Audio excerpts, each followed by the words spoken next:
साई बंदगी सतनाम।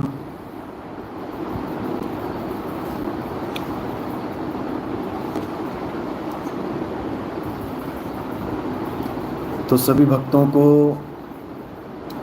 सभी भगत प्रेमियों को साई बंदगी सतनाम। परमात्मा की अपार कृपा से ये मूल ज्ञान का प्रचार प्रसार बहुत ही सुंदर तरह से, बहुत ही अच्छी तरह से फैलता ही जा रहा है। और सबसे ज़्यादा खुशी की बात ये है कि अब हमारे सत्संग सुन सुन के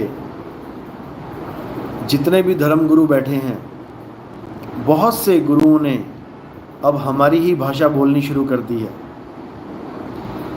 आप यकीन नहीं करेंगे, जो जन्मों जन्मों से पत्थर पूज रहे थे, जो पत्थर को भगवान मान के उनको भोग लगा रहे थे, उनसे दुआएं मांग रहे थे, उनसे अमीर होने की, उनसे खुशियां प्राप्त करने की, उनसे एक अच्छा सुनहरा भविष्य प्राप्त करने की इच्छाएं जो मंदिरों में जाके मांग रहे थे, आज उन्हीं मंदिरों के, उन्हीं आश्रमों के पुजारी जो गुरु बने बैठे हैं, आज वो आत्मा की बात करने लगे हैं। आज वो आत्मा आत्मा कर रहे हैं। आज वो नाशवान शरीर के और अविनाशी आत्मा के बारे में बात करने लगे हैं। तो इसमें भी हमारी ही जीत है, इसमें भी हमारा ही संदेश लोगों तक पहुंच रहा है। और धीरे धीरे लोग खुद ही समझते चले जाएंगे कि आखिर ये आत्मज्ञान की लहर आई है तो आई कहाँ से है। अगर ये बात चली है तो ये चली कहाँ से है। धीरे धीरे लोग अपने आप हम तक पहुंचना शुरू कर देंगे। तो इसमें भी हमारी ही जीत है, इसमें भी हमारी ही विजय है। सतनाम का ही डंका है इसमें भी। तो इसलिए बहुत बहुत आप लोगों को मुबारक हो कि अब हमारा देश कुछ ही सालों में विश्व गुरु बनने की राह पे चल पड़ेगा। अभी तक तो पत्थर पूज रहा था, अभी तक तो अंधविश्वास में उलझा पड़ा था, अभी तक तो धर्म जात पात ऊंच नीच में उलझा पड़ा था। अभी इसको हम विश्व गुरु नहीं कह सकते, धर्म गुरु नहीं कह सकते। अभी तक तो इसको खुद किसी गुरु की जरूरत है। अभी तक तो खुद भारत को किसी गुरु की जरूरत है, जो भारत में ही जो मुद्दे हैं धर्म के नाम पे, जात के नाम पे, इनको सॉल्व कर दे। अभी तो खुद इसे गुरु की जरूरत है। अभी कहाँ ये विश्व गुरु बनेगा। ये विश्व गुरु तब बनेगा जब इसके अपने मुद्दे ठीक हो जाएंगे, सुलझ जाएंगे और ये दूसरों को प्रकाशित करने के लिए निकल पड़ेगा। विश्व को एक मार्ग देगा, एक रास्ता बताएगा एक होने का, झगड़ों को दूर करके प्रेम से रहने का, अमन शांति चैन से रहने का। ये तब विश्व गुरु कहलाएगा। अभी इसको कोई विश्व गुरु मत कहने लग जाना कि कोई सोचने लग जाए कि भारत विश्व गुरु है। बिल्कुल नहीं है। इसके तो अपने इतने मसले हैं कि अभी छोटा सा झगड़ा हो जाए तो बड़े से बड़ा धर्म युद्ध बन जाता है। एक त्यौहार आता है और सबकी जान सूली पे टंगी होती है कि इस त्यौहार में कोई झगड़ा ना हो जाए धार्मिक लोगों का आपस में, धर्म के नाम पे। अभी इसको विश्व गुरु नहीं कह सकते। विश्व गुरु ये तब बनेगा जब इसके अपने झगड़े सब सॉल्व हो जाएंगे, सारे मामले सुलझ जाएंगे, हिंदू मुस्लिम सिख ईसाई सब एक रास्ते पे चल पड़ेंगे, एक मालिक एक परमात्मा एक वाहिगुरु की बंदगी करेंगे उस कुल के मालिक उस रब्बुल आलमीन को जानेंगे, जो सारे आलम का एक रब है, उसको जानेंगे और फिर उसी को मानेंगे, फिर दूसरा कोई नहीं आएगा। तब समझना कि हाँ, अब भारत दूसरे देशों को राह दिखाने वाला बन गया है। जिसकी अपनी राह नहीं पता अभी, कब किस राह में, कब किस गली में दंगे हो जाएं, वो दूसरे को क्या राह दिखाएगा। तो इसलिए मेरे भाइयों, आप चाहे हिंदू हैं, चाहे मुसलमान, चाहे सिख हैं, चाहे ईसाई, इससे कोई फ़र्क नहीं पड़ता। सबसे पहले आप ये जान लें कि आप भारतीय हैं। हमारे देश को आगे बढ़ाना है तो हम सबको ज़ोर लगाना है। ये किसी एक के कहने पे नहीं हो पाएगा कि कोई सोचे जी हिंदू धर्म वाले ही विश्व गुरु बना देंगे भारत को, नहीं हो पाएगा। कोई सोचे कि मुसलमान अकेले मिलके भारत को विश्व गुरु बना देंगे, नहीं हो पाएगा। कोई सोचे कि ईसाई बना देंगे या सिख बना देंगे, नहीं हो पाएगा। हम सबको एक होना है, हम सबको एक होके दिखाना है। जब हिंदू मुसलमान एक होने लग जाएंगे तो यकीन मानना मेरे भाइयों, पूरा विश्व हिल जाएगा, पूरा संसार हिल जाएगा और पूरा संसार ये देखेगा कि भारत में ऐसा क्या हो गया, भारत में ऐसा क्या हो गया कि हिंदू मुसलमान एक हो रहे हैं। भारत में ऐसा कौन सा दिव्य ज्ञान आ गया जो हिंदू मुसलमान एक हो रहे हैं। जब भारत में एक होने लग जाएंगे तो याद रखना पूरे विश्व में एक होने लग जाएंगे, क्योंकि भारत ही है जहां से सारी दुनिया को ज्ञान मिलता है। आप इतिहास भी उठा के देखोगे तो भारत ही है जहां से ईसा मसीह को भी ज्ञान हुआ, जहां से महात्मा बुद्ध ने पूरे विश्व में प्रचार किया, जहां पर आप देखोगे मोहम्मद बोध आप पढ़ोगे, अनुराग सागर कबीर सागर में आता है, वहां पर भी आपको संकेत मिल जाएंगे कि भारत ही है जहां से सबको ज्ञान मिलता है। आप थोड़ा सा भी विवेक विचार करेंगे तो सब समझ में आएगा। तो भारत को दोबारा से विश्व गुरु बनाना है तो सबको एक झंडे के नीचे आना ही पड़ेगा। और याद रखना, एक झंडे के नीचे हम तब आ पाएंगे जब हम अपने वैर विरोध को ख़त्म करेंगे, जब हम अपनी सारी जितनी भी हमारी आपसी मतभेद हैं इन सबको ख़त्म करेंगे। ये तब हो पाएगा, नहीं तो नहीं होगा। नहीं तो बातें ही हैं, जितना मर्जी कोई जोर लगा ले। तो हमें कैसे रहना है भारत देश में, हिंदुओं को, मुसलमानों को, सिख को, ईसाई को, सबसे पहले तो ये समझ लो कि ये देश हम सबका है। पहले तो ये चीज़ दिमाग से निकाल दो कि केवल हिंदुओं का है, या ये भारत देश केवल मुसलमानों का है, या केवल सिखों का है, या केवल ईसाइयों का है, या केवल नास्तिकों का है। पहले इस चीज़ को दिमाग से निकाल दो। ये भारत देश सबका है, जितना हिंदुओं का है उतना ही मुसलमानों का है, जितना मुसलमानों का है उतना ही सिखों का है, जितना सिखों का है उतना ही ईसाइयों का है, और जितना ईसाइयों का है उतना ही उसका है जो किसी को भी नहीं मानते, जो किसी धर्म में नहीं है, जो नास्तिक हैं, ये उसका भी है। समझ लो, ये किसी एक का नहीं है कि कोई कहे हमने इसको हिंदू राष्ट्र बनाना है। तुमने हिंदू राष्ट्र बनाना है तो बाकी कहाँ जाएंगे? या कोई कहे कि हमने इसको मुस्लिम राष्ट्र बना देना है, भैया मुस्लिम राष्ट्र बन गया तो बाकी कहाँ जाएंगे? या कोई कहे हमने खालिस्तान बना देना है, इसको सिखों का ही बना देना है, खालिस्तान बना दिया तो बाकी कहाँ जाएंगे? तो इसलिए इस देश को ऐसा बनाना है कि चारों भाई, चारों भी कहूँगा, पांचों भी कहूँगा, छठों भी कहूँगा, जितने भी भाई हैं, क्योंकि बुद्ध वाले भी कहेंगे हम तो बुद्धिस्ट देश बना देंगे इसको, जैन वाले कहेंगे हम जैनी देश बना देंगे। फिर तो बहुत बैठे हैं लाइन लगा के, एक देश है, एक अनार है, 100 बीमार हैं, कहाँ कहाँ झगड़े करोगे, कहाँ कहाँ मगजमारी करोगे। इसलिए इस देश को कैसा बनाना है?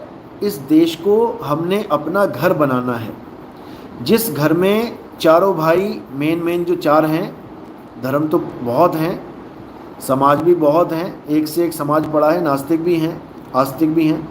तो हम सब भाई हैं, यानी हम सबको एक ही घर में रहना है। अब जो ज़्यादा आबादी वाले हैं वो अपने आप को बड़ा भाई समझें, जो उससे कम आबादी वाले हैं वो उसको मंझला भाई समझें, जो बिल्कुल कम आबादी वाले हैं उसको छोटा भाई समझें। अब तीनों भाई ने रहना है। जैसे एक ही घर में बड़ा भाई भी रहता है, उससे छोटा भाई भी रहता है, उससे भी छोटा भाई रहता है, और छोटा भाई, सब एक घर में जैसे प्रेम से रहते हैं।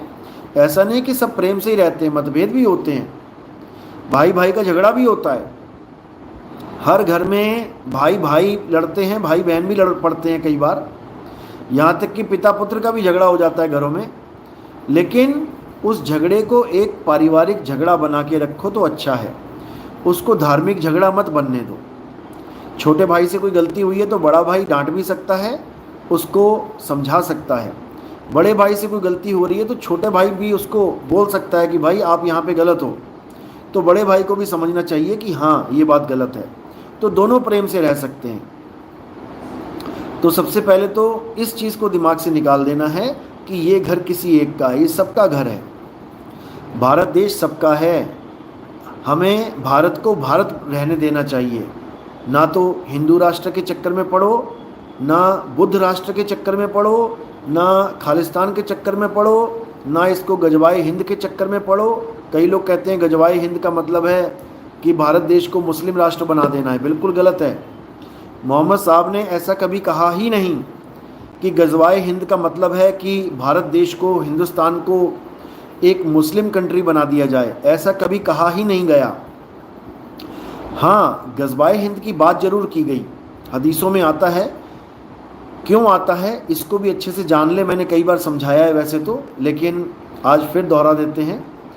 गजवाए हिंद का मतलब ये है कि हदीसों में आता है कि जब मोहम्मद साहब अरब देश में खड़े होके हिंदुस्तान की तरफ, यानी पूरब दिशा की तरफ, इसको मशरक बोला गया, मशरक दिशा, डायरेक्शन पूरब दिशा, यानी वो पूरब दिशा की तरफ मुंह करके खड़े होते थे और कहते थे अपनी संगत को, अपने शिष्यों को, कि मुझे हिंदुस्तान की तरफ से एक खुशबू आती है।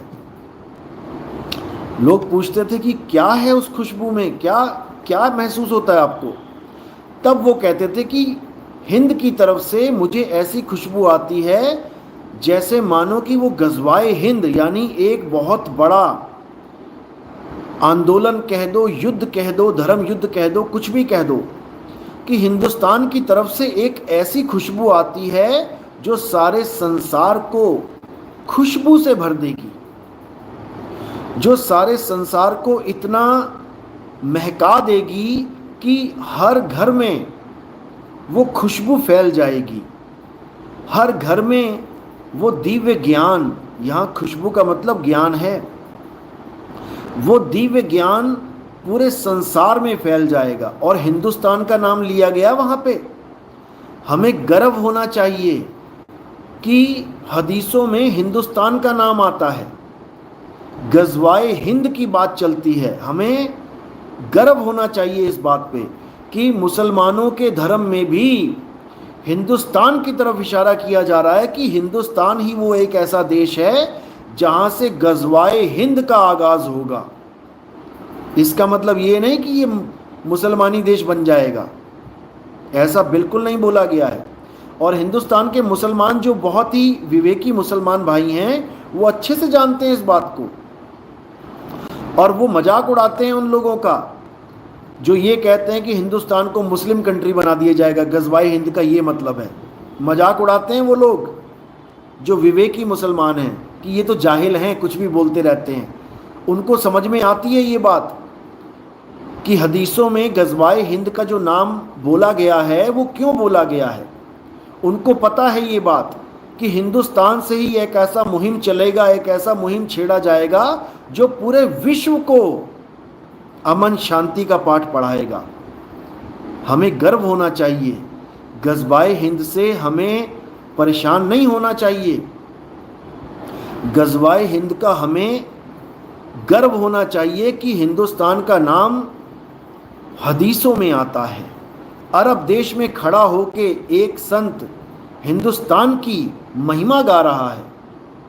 हमें गर्व होना चाहिए और हमें तैयार रहना चाहिए कि गज़वाए हिंद तो होके रहेगा।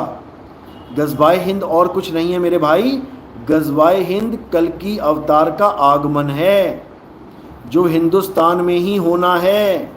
ये पाकिस्तान, ईरान, अफ़गानिस्तान में नहीं होगा। कई लोग ये तुक्का मार रहे हैं कि गज़वाए हिंद का मतलब है कि अफ़गानिस्तान से या पाकिस्तान से या ईरान से कोई एक ऐसा प्रचारक आएगा जो सारे विश्व में सबको मुसलमान बना देगा। कुछ लोग ये दुष्प्रचार कर रहे हैं, लेकिन उनको ये समझ में नहीं आ रहा कि गज़वाए हिंद का मतलब गज़वाए ईरान नहीं है, गज़वाए अफ़गानिस्तान नहीं है, गज़वाए पाकिस्तान नहीं है, ये गज़वाए हिंद है। हिंद इसीलिए नाम भी बोल दिया गया, मशरक़ भी बोला गया, डायरेक्शन भी बता दी गई हदीसों में कि पूरब की दिशा से वो आएगा और सारे संसार को एक कर देगा। ये हदीसों में दर्ज है। कोई इसको बनी बनाई बातें, बनावटी बातें ना समझने लग जाना। ये सब पहले से दर्ज है। 1400 साल पहले इस बात का जिक्र कर दिया गया है और कल की अवतार का जिक्र तो कब से किया गया है। लेकिन लोग अभी भी सोच रहे हैं कि कोई घोड़े पे बैठ के आएगा, तलवार लेके आएगा, लोगों को काटेगा, मारेगा, तब जाके धर्म की स्थापना होगी। अरे जब सबको काट मार दिया तो धार्मिक कौन रहेगा? फिर स्थापना किसकी करेंगे जब सब मरी जाएंगे? तो यही कुरान का हवाला देके, हदीसों का हवाला देके लोग कहते हैं कि इतनी बड़ी तबाही होगी कि पक्षी भी ज़मीन पर पैर नहीं रख पाएगा, हर जगह लाशें ही लाशें बिछी होंगी, खून ही खून। अरे जब हर जगह लाशें ही लाशें बिछ गई, पक्षी को पैर रखने की जगह नहीं है, तो फिर इस्लाम कौन कबूल करेगा? सारे मर ही गए तो सबको मुसलमान कैसे बनाएंगे भाई? तो इन बातों को ये लोग नहीं समझ पाते और मनमुखी ज्ञान को परोस दिया जाता है। हदीसों में ये भी आता है कि एक ऐसा समय आएगा जब सारी दुनिया को लेके इमाम मेहंदी, ईसा मसीह उस पहाड़ पे ले जाएंगे सारी दुनिया के लोगों को जहाँ पर मूसा अलैहिस्सलाम खुदा से बातें करते थे। अब खुद सोचो, इतनी बड़ी दुनिया में इतने लोग रहते हैं जो पूरी दुनिया में फैले हैं, और वो पहाड़ कितना होगा? 2 किलोमीटर, 4 किलोमीटर, 5 किलोमीटर, 10 किलोमीटर। सारी दुनिया के लोग क्या 5, 7, 10 किलोमीटर के पहाड़ पे खड़े हो जाएंगे जाके? बुद्धि लगाओ, विवेक जगाओ। क्या एक पहाड़ के ऊपर सारी दुनिया की जनता खड़ी हो सकती है? विवेक लगाओ। 800 करोड़ लोग हैं, सारा खत्म होने के बाद 100 करोड़ भी मान लो, 700 करोड़ मर भी गए, तो 100 करोड़ बंदा क्या उस पहाड़ के ऊपर खड़ा हो सकता है? आज ही खड़ा करके देख लो, दूर क्यों जाओ, आज ही खड़ा करके देख लो कितने लोग पहाड़ पे खड़े हो जाएंगे। अरे जो पूरी दुनिया में फैले हुए हैं वो एक पहाड़ पे कैसे आ जाएंगे भाई? क्योंकि वो पहाड़ वो है ही नहीं जिस पहाड़ पे चढ़ने की बात की जा रही है। वो पहाड़ अरब देश वाला पहाड़ नहीं है जहां पर मूसा अलैहिस्सलाम खुदा से बातें करते थे। वो एक गुप्त भेद है। वो पहाड़ क्या है? वो पहाड़ एक गुप्त भेद है, और वो पहाड़ केवल अरब में नहीं है। तुम भारत में चाहो तो अल्लाह से बात कर लो, लेकिन तुम्हें पहाड़ भी पता होना चाहिए। वो पहाड़ कहाँ है ये पता होना चाहिए, तभी तो चढ़ोगे उस पे। लेकिन लोग नहीं समझ पाते क्योंकि विवेक की कमी है। जब विवेकी गुरु मिल जाएगा तो सब समझ में आने लग जाएगा। और धीरे धीरे धीरे लोग अपने आप जागृत होने लग जाएंगे, एक दूसरे को ज्ञान समझाने लग जाएंगे, एक दूसरे की शंका का समाधान करने लग जाएंगे। और धीरे धीरे धीरे हर इंसान, हर विवेकी इंसान उस पहाड़ की तरफ चढ़ना शुरू कर देगा जिस पहाड़ पे अल्लाह का वास है, जिस पहाड़ पे चढ़ के मूसा अलैहिस्सलाम को अल्लाह से बात करने का सौभाग्य प्राप्त हुआ। उसी पहाड़ पे चढ़ के आप भी खुदा से बात कर पाओगे, रूबरू हो पाओगे और खुदा के असली स्वरूप को जान पाओगे। तब सब मुसलमान हो जाएंगे। एक भी ऐसा नहीं रहेगा संसार में जो मुसलमान नहीं होगा। मुसलमान का मतलब ही नहीं पता लोगों को। मुसलमान का मतलब है जो मुसल्ले पे खड़ा होके ईमान को स्वीकार कर ले, वही मुसलमान है। अब ये मुसल्ला कहाँ बिछा है, पहले तुम्हें ये पता होना चाहिए।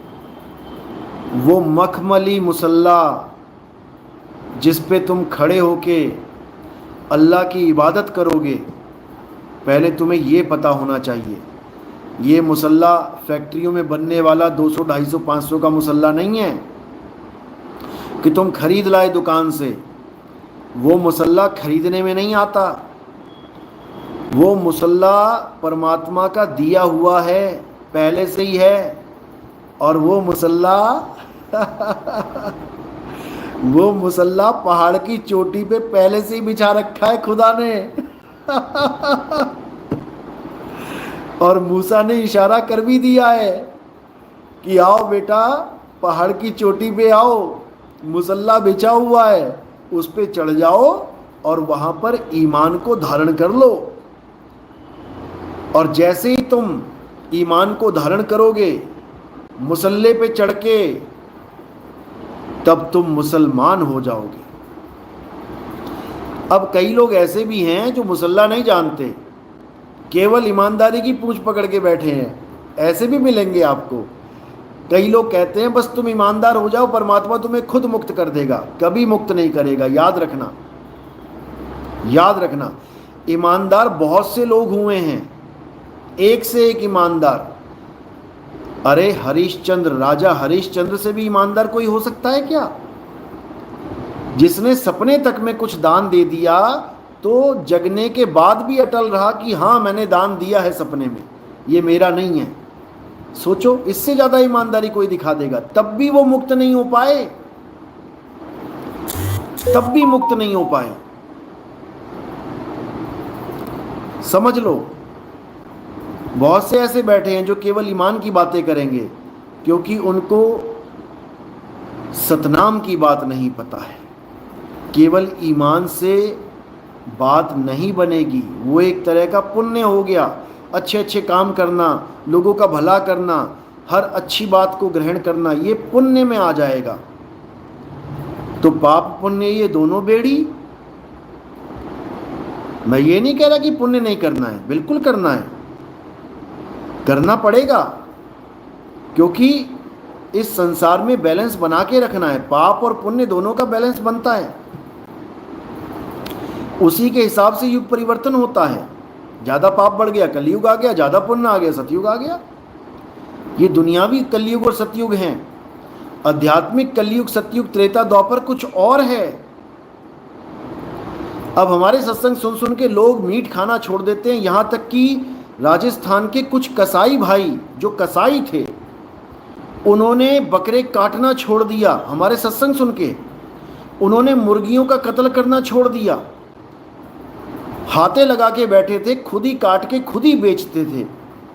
दुकानें बंद कर दी और सत्संग में आ गए। ऐसे भी लोग हैं। तो पाप छोड़ के पुण्य धारण कर लिया, अच्छी बात है, क्योंकि पुण्य करना कोई बुराई नहीं है। हाँ, पुण्य करने के बाद उससे मुक्त कैसे होना है वो हम समझाएंगे आपको। वो हम समझाएंगे, लेकिन पाप करके बिना भोगे मुक्त नहीं हो सकते। पुण्य करके बिना भोगे मुक्त हो सकते हैं, उसका तरीका बताया जाएगा। समझ लो, कोई पुण्य करने से ना डरे, जैसे पाप करने से डरते हैं, कोई पुण्य करने से ना डरे।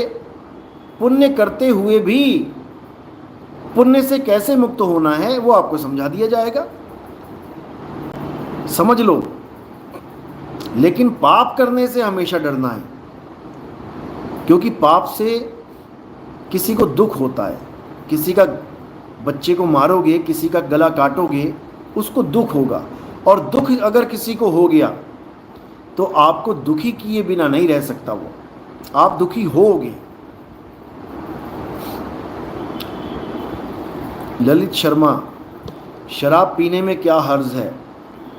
सवाल बहुत अच्छा है आपका, लेकिन अगर आप गहराई में जाओगे तब आपको समझ में आएगा कि शराब पीने में इतना बड़ा नुकसान है कि जितना आप सोच भी नहीं सकते।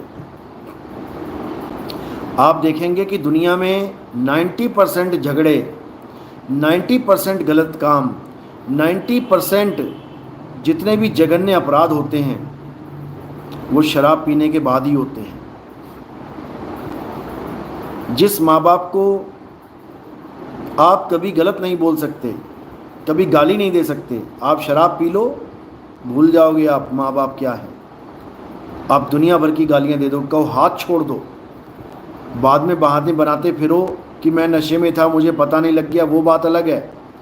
लेकिन तुम नशे में अपनी माँ तक को झापड़ मार सकते हो, गलत बोल सकते हो, क्योंकि तुम्हें होश ही नहीं है क्या बोल रहे हो। अब कई लोग ऐसे भी हैं जो कहते हैं कि ऐसा कुछ नहीं होता कि नशे में हमें पता नहीं लगता, नशे में सब पता लगता है। नशे में कोई गोबर क्यों नहीं खा लेता? अगर नहीं पता लग रहा नशे में क्या हो रहा है क्या नहीं, तो जा गोबर खा के दिखा। तुम गोबर उसके मुंह में लगाओगे, मुंह हटाएगा पीछे को। कई लोग ऐसा भी कहते हैं। लेकिन उस नशे का भी एक लेवल होता है। जब तक होश है, नशे के बाद भी होश रहता है, ऐसी बात नहीं है कि नशे के बाद बेहोश ही हो जाओगे। जब तक नशे के बाद होश है और थोड़ा सा भी होश है, कोई तुम्हारे मुंह में गोबर लगाएगा तुम नहीं लगाने दोगे। इसका मतलब नशे में होते हुए भी तुम अभी होश में हो। और जब एक नशे का एक हद पार हो जाएगी, यानी अब तुम्हें नहीं पता कि वो गोबर है कि सलाद है कि वो सब्जी है, सरसों का साग है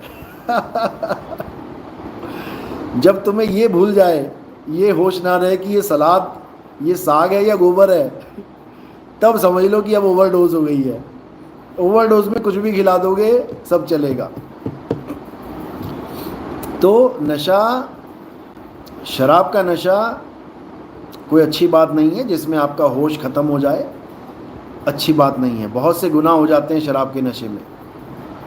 तो शराब का नशा नुकसानदायक है। ललित शर्मा, सुल्फा पीने में क्या हर्ज है? अब तुम सारे नशे गिनाते रहो। अरे भैया, पॉइंट टू पॉइंट बात कर लो कि नशा कोई भी अच्छा नहीं है। अगर सुल्फा पीने में कोई हर्ज नहीं है तो आप सुल्फा खरीद के लाओ, अपनी बीवी को, अपने बच्चों को, अपने माता, अपने पिता, अपने सारे खानदान को पिलाना शुरू कर दो। तुम्हें खुद समझ में आ जाएगा कि पीने में हर्ज है कि नहीं है मुझसे क्या पूछ रहे हो?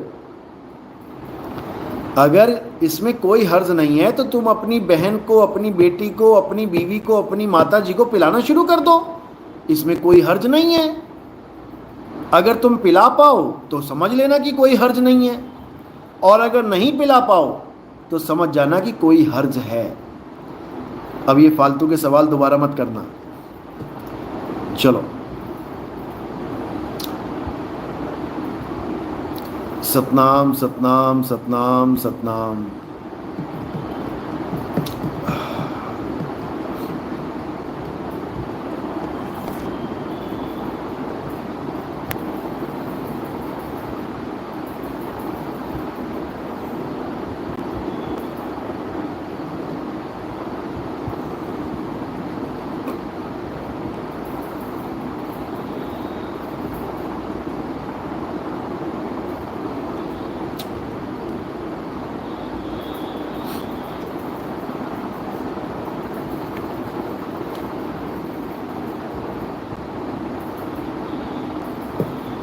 सतनाम साहिब बंदगी, सलीम मोहम्मद साहिब बंदगी सतनाम, विवेक साहिब बंदगी गुरु शरणम जय सतनाम, मनोज सतनाम साहिब बंदगी, शशि प्रभा। गुरुजी विपासना के बारे में कुछ बताइए। मैंने बहुत बार बताया विपासना के बारे में। देखो, कुछ नहीं से कुछ भला। विपासना कोई बुरी चीज़ नहीं है, लेकिन विपासना पूर्ण चीज़ नहीं है।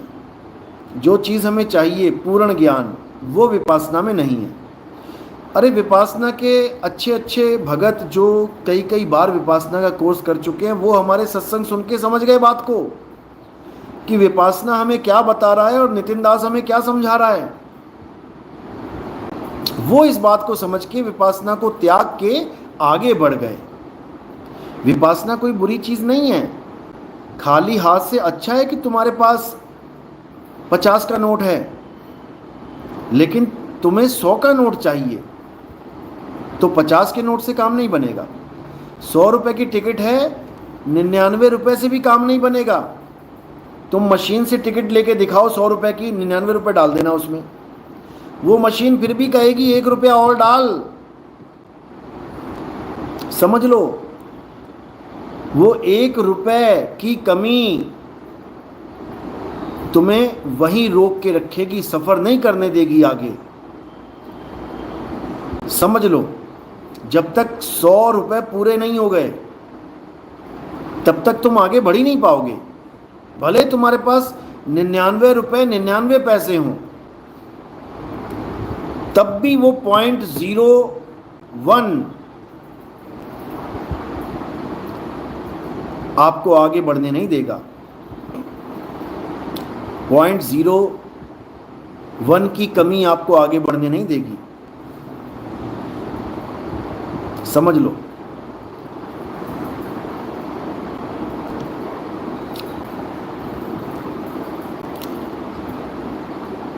आर्टिस्ट व्लॉग्स बाय सोहम। गुरुजी मकर तार के बारे में बताइए। मुझे पूछते 3 महीने हो गए। नहीं भाई, ऐसा कैसे। मकर तार के बारे में मैंने पहले भी कई बार बोला है। अगर आपने सत्संग सुने होंगे ध्यान से तो समझ में आ जाएगा। पहले तो ये समझ लो कि मकर तार का जिक्र केवल कबीर साहब की वाणियों में आपको मिलेगा, या फिर कबीर साहब से जुड़े हुए अन्य संतों की वाणियों में, जिन्होंने भी कबीर साहब से ज्ञान लिया है, उन संतों की वाणियों में आपको मकर तार का जिक्र आ जाएगा। अब मकर तार क्या होता है इसको समझ लो अच्छे से। कई मूर्खों ने मकर तार को शब्द बता दिया कि शब्द ही मकर तार है। अब ऐसे भोले जीवों को, भोले क्या शातिर लोगों को इतनी अकल नहीं है, इतनी समझ नहीं है कि मकर तार और शब्द ये दो कभी एक हो ही नहीं सकते। ये कभी एक हो ही नहीं सकते। अरे कहाँ शब्द गुरु और कहाँ मकर तार। शब्द गुरु और मकर तार को एक बोलने वाला महामूर्ख होगा। जो अज्ञानी जीव है केवल वही ये बात कर सकता है। जो कभी अनुभव ज्ञान को प्राप्त नहीं कर पाया, कहीं सुनी बातों से दिमाग लगा के जो चलेगा, वही ये ऊट पटांग हरकत कर सकता है।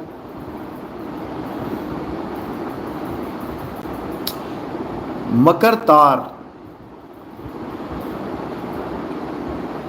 नाम में ही देखिए अर्थ छुपा है। मकर तार, तार का जिक्र आता है रस्सी के रूप में। रस्सी से जैसे किसी को खींचा जाए। और साहिब ने भी मकर तार का जिक्र किया है कि मकर तार पे चढ़ो संभार संभार, यानी चढ़ने की बात चल रही है। अब चढ़ रहा है अगर कोई तो कहीं ना कहीं पहुंचेगा। जैसे रस्सी और पेड़ पेड़ की कोई डाल है जहाँ से रस्सी बंधी है, अब कोई रस्सी को डाल कहने लग जाए, उससे बड़ा मूर्ख कोई नहीं होगा। यानी रस्सी को पकड़ के आप चढ़ोगे तो आप डाल के ऊपर जाके बैठोगे। रस्सी अलग है, रस्सी एक माध्यम है, और जो डाल है वो मंजिल है। अब अगर कोई ये कह दे कि रस्सी ही मंजिल है, यानी रस्सी ही डाल है, तो उस बेवकूफ़ को कान पकड़ के समझाना चाहिए। ये गाजीपुर वाला है ना, यही बोलता है कि मकरतार ही शब्द है। इसके कान मरोड़ने वाला कोई मिल नहीं रहा है। अच्छे से मरोड़ के इसको अकल दे दे तो अच्छी बात है, क्योंकि गलत ज्ञान परोसना ये जघन्य अपराध है, और इस अपराध की जो सज़ा है वो 1,84,000 है। 84 में भटकना पड़ेगा इसको जाके। इसलिए कोई कान पकड़ के इसको ठीक कर दे तो वो पुण्य का हकदार होगा, भागी बन जाएगा। जो इसको समझा दे ये बात, वो पुण्य का हकदार हो जाएगा। इसका जीवन गर्क होने से, इसको 84 में जाने से बचाया जा सकता है अगर इसको ये बात कोई समझा दे तो। मेरी बात तो नहीं समझ में आएगी, हमारी तो नकल मार के उसमें भी अकल लगाता है। नकल मारने के बाद उसमें अपनी गंदी अकल लगा के ज्ञान को तोड़ मरोड़ने की कोशिश करता है। ये है हमारा ही कॉपी पेस्ट वाला बंदा, ये सारी हमारी नकल मारता है। पहले परमात्मा को साकार साकार करता था, आजकल ये शब्द शब्द कर रहा है परमात्मा को कि परमात्मा ही शब्द गुरु हैं। पहले आहार विहार करवाता था परमात्मा को कि परमात्मा तुम्हारे साथ आहार करेंगे, विहार भी करेंगे, कंपनी बाग में घूमेंगे परमात्मा तुम्हारे साथ। लेकिन अब क्योंकि हमारा विरोध करेगा तो हमारा ज्ञान भी सुनना पड़ेगा, और जब से ये हमारा ज्ञान सुन रहा है तब से इसकी इतनी तो दिमाग में पड़ गई है कि भाई परमात्मा ही शब्द गुरु है। लेकिन अभी इसको इतनी अकल नहीं आई कि शब्द गुरु आहार विहार नहीं करता है। अभी इसके दिमाग में ये चीज़ नहीं घुस रही है, क्योंकि ये पहले गलत बातें बोल चुका है। अब ये बदल नहीं सकता, बदलेगा तो पकड़ा जाएगा।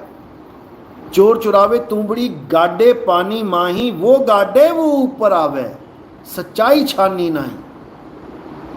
ये चोर है, चोरी का ज्ञान बोल तो दिया इसने, लेकिन बदल नहीं सकता। आहार विहार पे अटल रहेगा। क्यों? अगर बदल गया तो 2-4 चेले जो पकड़े हैं वो भी जाते लगेंगे। जो 2-4 चेले इसके चक्कर में पड़े हैं वो भी छोड़ देंगे इसको कि गुरुजी आप तो कहते थे आत्मा आहार करती है, परमात्मा विहार करता है, अब आप कह रहे हो कि परमात्मा अचल है, वो चलता नहीं है। ये तो भाई गलत हो गया काम। तो वहां पर इसकी दुकान खत्म हो जाएगी। अब इसकी मजबूरी है कि ये अपनी उस अज्ञानता पे अटल रहेगा। ये मजबूरी बन गई है इसकी, और यही हमारे लिए प्लस पॉइंट है। यही प्लस पॉइंट है कि हम जीवों को जगा सकते हैं कि परमात्मा अचल है मेरे भाई, आत्मा तक अचल है। ये मूर्ख बना रहा है, वहां पे जीव निकल जाएंगे इसके जाल से। बिल्कुल सिंपल, क्योंकि परमात्मा ये खेल खिलवा ही देता है इन लोगों से, इनके मुंह से गलत ज्ञान निकलवा ही देता है, ताकि उसके बच्चों को इनकी जानकारी हो जाए कि ये अज्ञानी जीव हैं और परमात्मा के बच्चे इनके जाल से निकल जाएं। ये मालिक की मौज होती है, समझ लो, समझ लो। तो मकर तार क्या है? मकर तार एक माध्यम है शब्द गुरु तक पहुंचने का। जैसे चुंबक लोहे को उठाती है, या एक आदमी कुएं में से बाल्टी को उठाता है, तो बाल्टी को उठाने का माध्यम क्या बनता है? एक रस्सी, एक तार। उस तार के माध्यम से बाल्टी को उठाया जा रहा है, तो वो हो गया माध्यम।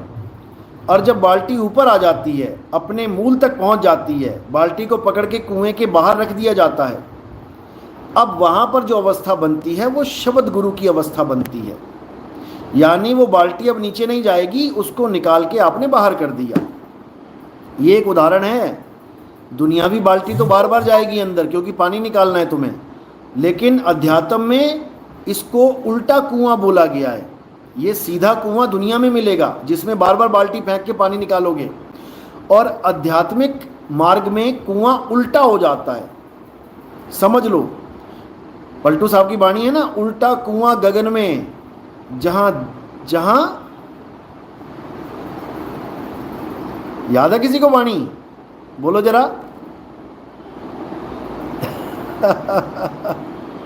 बोलो बोलो, लिखो जरा।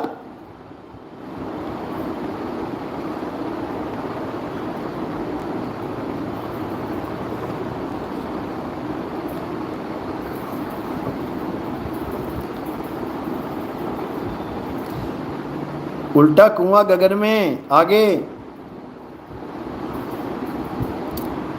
बिल्कुल, लाइनक्स मिंट। उल्टा कुआं गगन में जिसमें जले चिराग। समझ लो। जो दुनिया का कुआं होता है, दुनियावी कुआं होता है, उसमें पानी होता है, उसमें आग नहीं होती।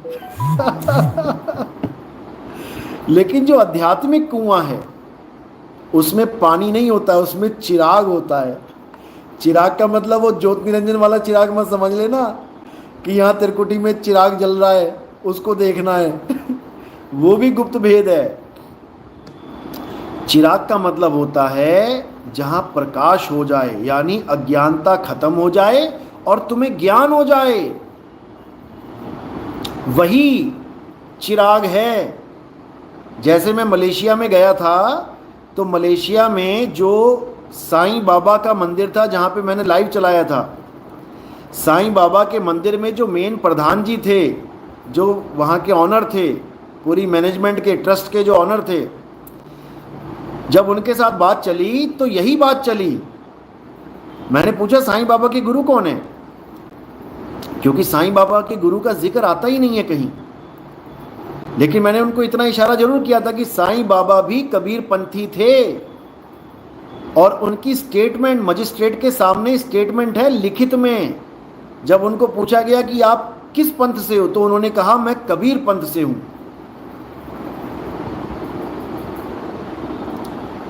समझ लो, यानी बाबा ने मुहर लगा दी है कि मैं किस पंथ से हूं। पंथ का मतलब होता है रास्ता, यानी बाबा को किसने रास्ता बताया है?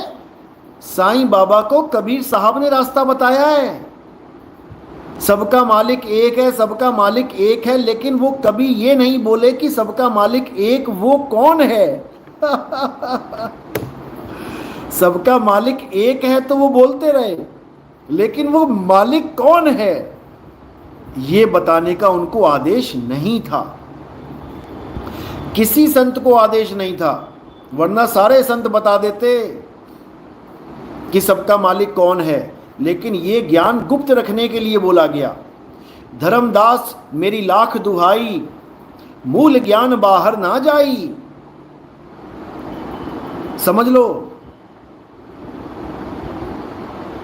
समझ लो।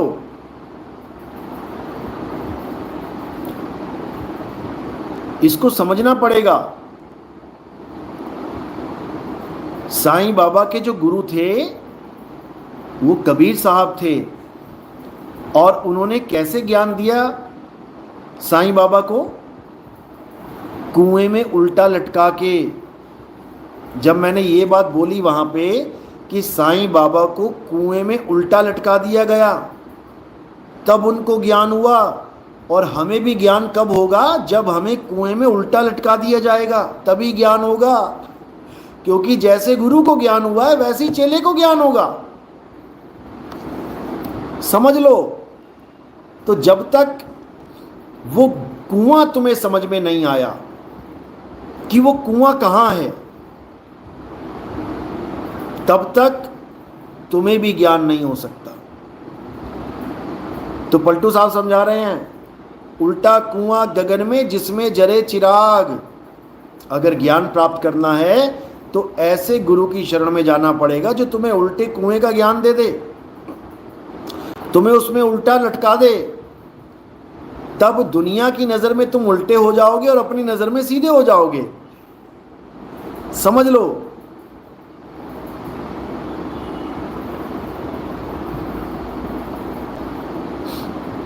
G7 साईं बाबा के गुरुजी का आज पता चला मुझे 26 की एज में। ओ मेरे राम, शुक्र करो कि 26 की एज में पता लग गया। जो साईं बाबा के 100 साल से भक्ति कर रहे हैं उनको नहीं पता कि साईं बाबा का गुरु कौन है।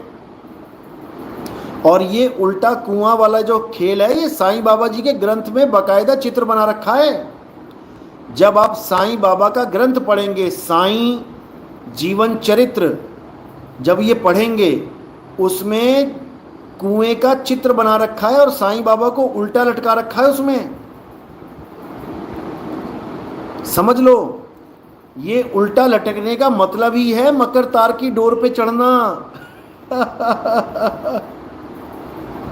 समझ लो, उल्टा लटकाया जाता है रस्सी से। समझ लो, अब तुमने उसी में उलट जाना है। तो जैसी तुम उल्टोगे, उलट समानी आप में प्रगटी ज्योत अनंत, और साहिब सेवक एक संग, खेले सदा बसंत। समझ लो।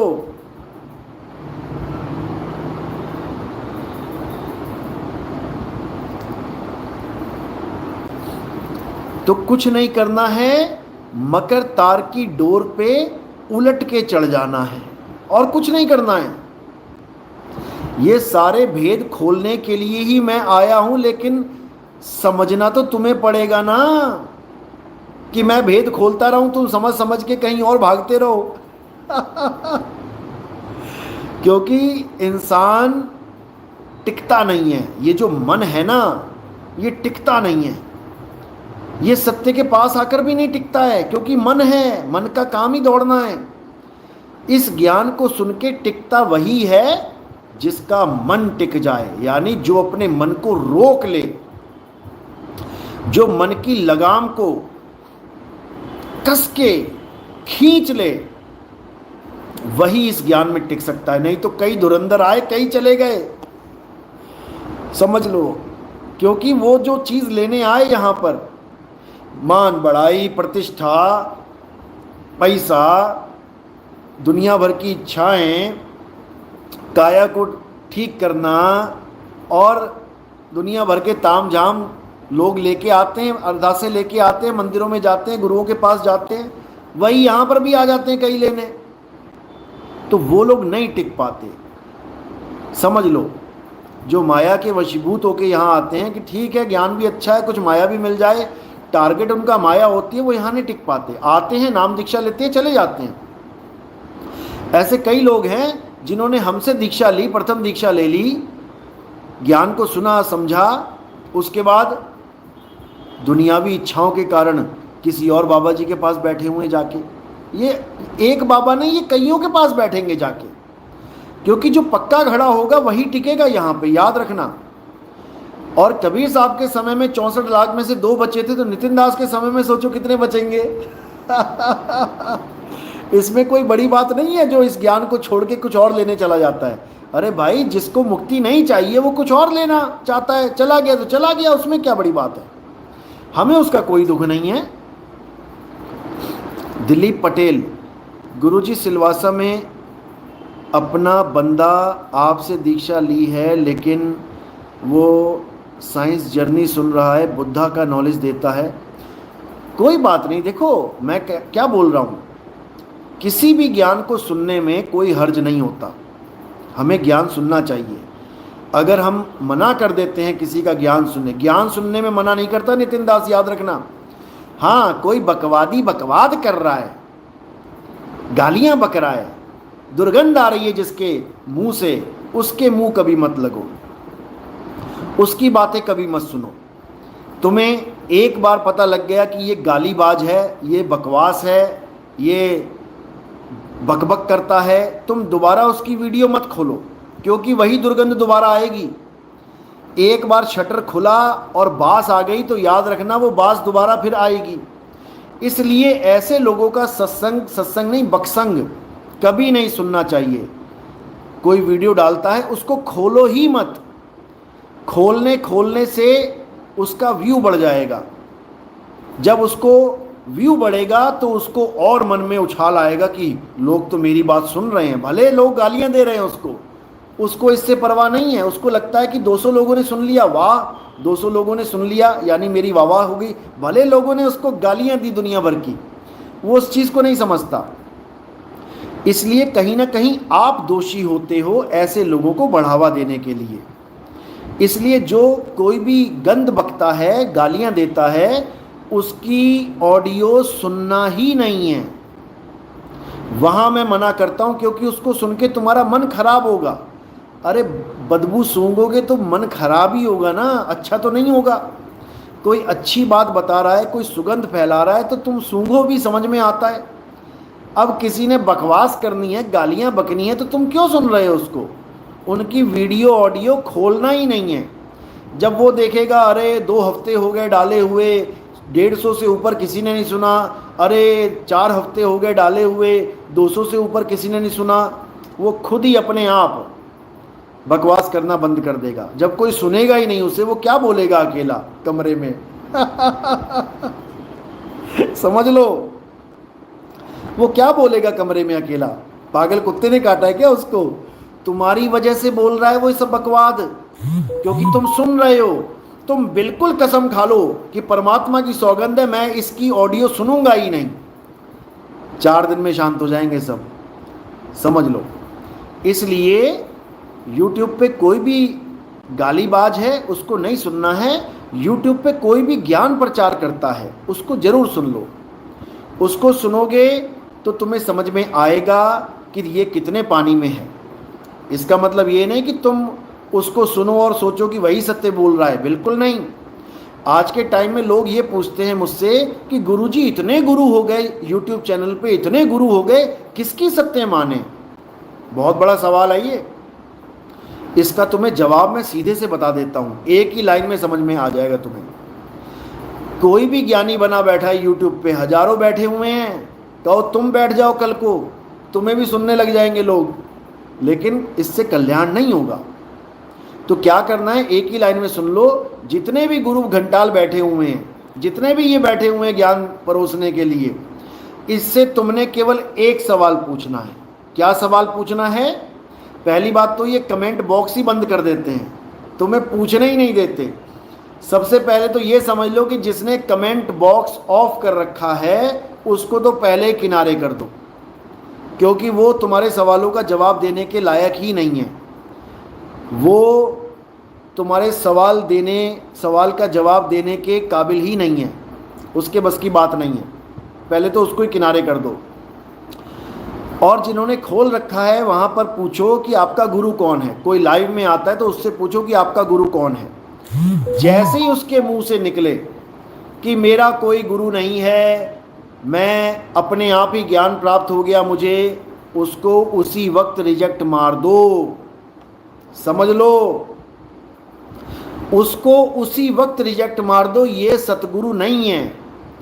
ये कौन है? ये लोगों का ज्ञान सुन सुन के आज नया आ गया मार्केट में, कल को इसका भी कोई ज्ञान सुन के और नया आ जाएगा मार्केट में। ये सब मार्केट के गुरु घंटाल हैं, ये सब यूट्यूबर हैं, ये सतगुरु नहीं हैं, ये यूट्यूबर हैं। तुम बन जाओ यूट्यूबर। हमारा सत्संग सुन सुन के हमारे भगत चाहें तो सारे यूट्यूब पे आ जाएं और ऐसा ज्ञान दे दें कि सबकी हालत खराब हो जाए। ऐसा भी हो सकता है, तो सारे सतगुरु थोड़ी नहीं बन जाएंगे। इसी प्रकार कोई YouTube पे आ जाता है तो इसका मतलब ये मत समझो कि वो सतगुरु बन गया। अरे ये सब सुन सुन के आए हैं, इन्हीं को थूक चट्टू कहता हूं मैं। थूक चाट चाट के आए हैं लोगों का ये, और उसके बाद क्या कहते हैं, हमें तो खुद से ज्ञान हो गया। और उदाहरण क्या देते हैं, जैसे मैं सत्संग में बताया, मैंने कई बार नाम दीक्षा वाले सत्संग में आप देखोगे मैंने बताया है कि जो शब्द गुरु है वो सबका गुरु है, वो सबको ज्ञान देता है। जैसे गाय का बछड़ा पैदा होते ही अपने आप गाय के थन तक पहुंच जाता है दूध पीने के लिए, तो उसको किसने ज्ञान दिया कि थन कहाँ है? अब ये ज्ञान मैंने जब से सुनाया है तब से इन लोगों को एक मुद्दा मिल गया कि हाँ हाँ बात तो सही है, यानी ज्ञान खुद से हो जाता है। तो इन लोगों ने ये पकड़ लिया कि जैसे ज्ञान गाय के बछड़े को खुद से हो गया दूध कहाँ है, ऐसे ही मुझे भी हो गया कि परमात्मा कहाँ है। अरे निकम्मो, अरे निकम्मो, सुन लो, समझ लो बात। गाय का बछड़ा तुमसे ज्यादा भागवान है, जिसको बिना बताए पता लग जाता है कि गाय का थन कहाँ है। अरे तुझे पता क्यों नहीं लगा? तू भी पैदा हुआ था इस दुनिया में, तुझे क्यों नहीं पता लगा कि मेरी माँ का थन कहाँ है? तू क्यों नहीं चला गया वहां पे दूध पीने के लिए? निकम्मे, अपनी बात कर। तू क्यों गुरु धारण कर रहा है काखा घास सीखने के लिए? गाय के बच्चे ने तो कभी स्कूल गया नहीं, बकरी का बच्चा कभी स्कूल गया नहीं, कुत्ते का बच्चा कभी स्कूल गया नहीं, वो तो घर पे रह के ही सब कुछ सीख गया। तू क्यों स्कूल गया का से कलम खा से खटमल सीखने के लिए? बता, तू क्यों दुकानों पे जाता है काम सीखने के लिए? तुझे भी सारा ज्ञान अपने आप हो जाना चाहिए। पंखा बांधना भी आ जाए तुझे, कार चलाना भी आ जाए तुझे, हीटर गीजर ठीक करना भी आ जाए तुझे, टीवी ठीक करना आ जाए तुझे, रेडियो खराब हो जाए तेरी हालत खराब हो जाएगी। खोल के अगर रख दिया जाए तेरे सामने रेडियो और तू बातें कर रहा है गाय के बछड़े की। शर्म आनी चाहिए, शर्म आनी चाहिए ऐसे लोगों को। ऐसे ही निकम्मों की वजह से लोग 84 में जाते हैं, ऐसे ही निकम्मे लोगों की वजह से। बिल्कुल गलत फहमी में मत रहना कि किसी को अपने से ज्ञान प्राप्त हो जाता है। अरे यहां रामकृष्ण जी ने अपने गुरु के चरणों में जाके ज्ञान प्राप्त किया, तुम रामकृष्ण जी से भी बड़े हो गए बेशर्मो। कबीर साहब कह रहे बिन गुरु ज्ञान ना उपजे, बिन गुरु कटे ना दोष। तुम कबीर साहब से भी बड़े हो गए हो बेशर्मो, शर्म करो। तुम जैसे लोगों के लिए मुझे अपना ये वाला रूप दिखाना पड़ता है। तुम जैसे लोग लातों के भूत हैं, बातों से नहीं मानते। तुम जैसों को ठीक करना पड़ता है, इसलिए नितिन दास को डंडा उठाना पड़ता है, लठ उठाना पड़ता है तुम जैसे निकम्मों को ठीक करने के लिए। बेशरम कहीं के, हमसे ही ज्ञान समझ के, हमारा ही ज्ञान सुन सुन के आज हमें कहते हैं कि हमें तो गाय के बछड़े की तरह ज्ञान हो गया। अरे निकम्मे, लैट्रिन करने के बाद पिछवाड़ा धोने का भी ज्ञान नहीं था, वो भी माँ धोती है, बाप धोता है। तुम परमात्मा को पाने की बात कर रहे हो कि बिना गुरु के ज्ञान हो गया, और एक वो नर्मदा हर कर रहा है, मेंढक बनेगा नर्मदा में जाके। वो कह रहा है मुझे ऐसा कोई गुरु ही नहीं मिला जो मुझे चाहिए था मुझे दे देता, तो मैंने सारे गुरु छोड़ दिए, अच्छी बातें छोड़ दिए। फिर क्या किया? कहता है मैं इतने ज्योतिर्लिंग घूम गया, इतनी शक्तिपीठ घूमने चला गया, फ्री का लंगर पाड़ने चला गया, फ्री का भोजन खाने के लिए दौड़ गया वहां पे। अरे निकम्मो, अगर शक्तिपीठ में जाके ज्ञान होता है, अगर मंदिरों में जाके ज्ञान होता है, तो तू क्यों सत्संग कर रहा है? तू लोगों को क्यों बता रहा है? तू क्यों गुरु बना बैठा है? गुरु घंटाल, लोगों को कहे कि तुम भी जाओ, जो मैंने किया वो तुम भी करो। जाओ शक्तिपीठ में जाओ, जाओ सारे ज्योतिर्लिंग जाओ, जाओ पहाड़ पे चढ़ जाओ, एवरेस्ट पे चढ़ जाओ, सारे हिमालय के दर्शन करके आओ। तू क्यों ज्ञान सुना रहा है लोगों को? इतने लोग शातिर बने बैठे हैं, इन लोगों को एक ही बार में रिजेक्ट करना है, बस ये पूछ के कि तुम्हारा कोई गुरु है कि नहीं है जिससे तुम्हें ज्ञान प्राप्त हुआ है। वहीं पर इन थूक चट्टुओं को, क्योंकि थूक चाटते हैं ये लोग लोगों का, यूट्यूब पे जितना भी बोला जा रहा है वही सुन सुन के गुरु बन के बैठे हुए हैं। इतना बुरा हाल है इन लोगों का, इतना बुरा हाल है। लेकिन बेशर्मों को शर्म नहीं है, गुरु चरणामृत की महिमा को नहीं जानता ये निकम्मा। कहता है तुझे पैर धो धो के पिला रहे हैं। अरे कृष्ण जी ने पैर धो के पिए सुदामा के, तू उसको भी कह दे पाखंडी है? इतना बेशर्म इंसान मैंने कभी जीवन में नहीं देखा, क्योंकि निगुरा है, निगुरा। निगुरा इंसान कभी गुरु चरणामृत की महिमा जान ही नहीं सकता। ये लिख के ले लो। अरे नानक साहब ने बोला, गुरु के दर्शन वेख वेख जीवा, गुरु के चरण तोए तोए पीवा। उनको भी पाखंडी मत बोल दिए, पता लग जाएगा तुझे, आ जाएंगे खालिस्तानी तेरे साथ, तेरे सामने। इतना बेवकूफ इंसान मैंने जीवन में नहीं देखा, जो खुद निगुरा है वो दूसरों का गुरु बनने चला है। फटे कपड़े पहनता था, भिखारियों वाला हाल था, भीख मांग मांग के कमा रहा था। आज 4 पैसे आने लग गए तो लोगों को लालच दे रहा है कि आओ यहां आओ, मुफ्त भोजन दिया जाएगा। अपने फटे कपड़े पहनने का पैसा नहीं है इसके पास, और दूसरों को लालच दे रहा है कि मुफ्त भोजन मिलेगा यहां पे। अरे भिखारियों की भीड़ लग जाएगी, मूर्ख इंसान।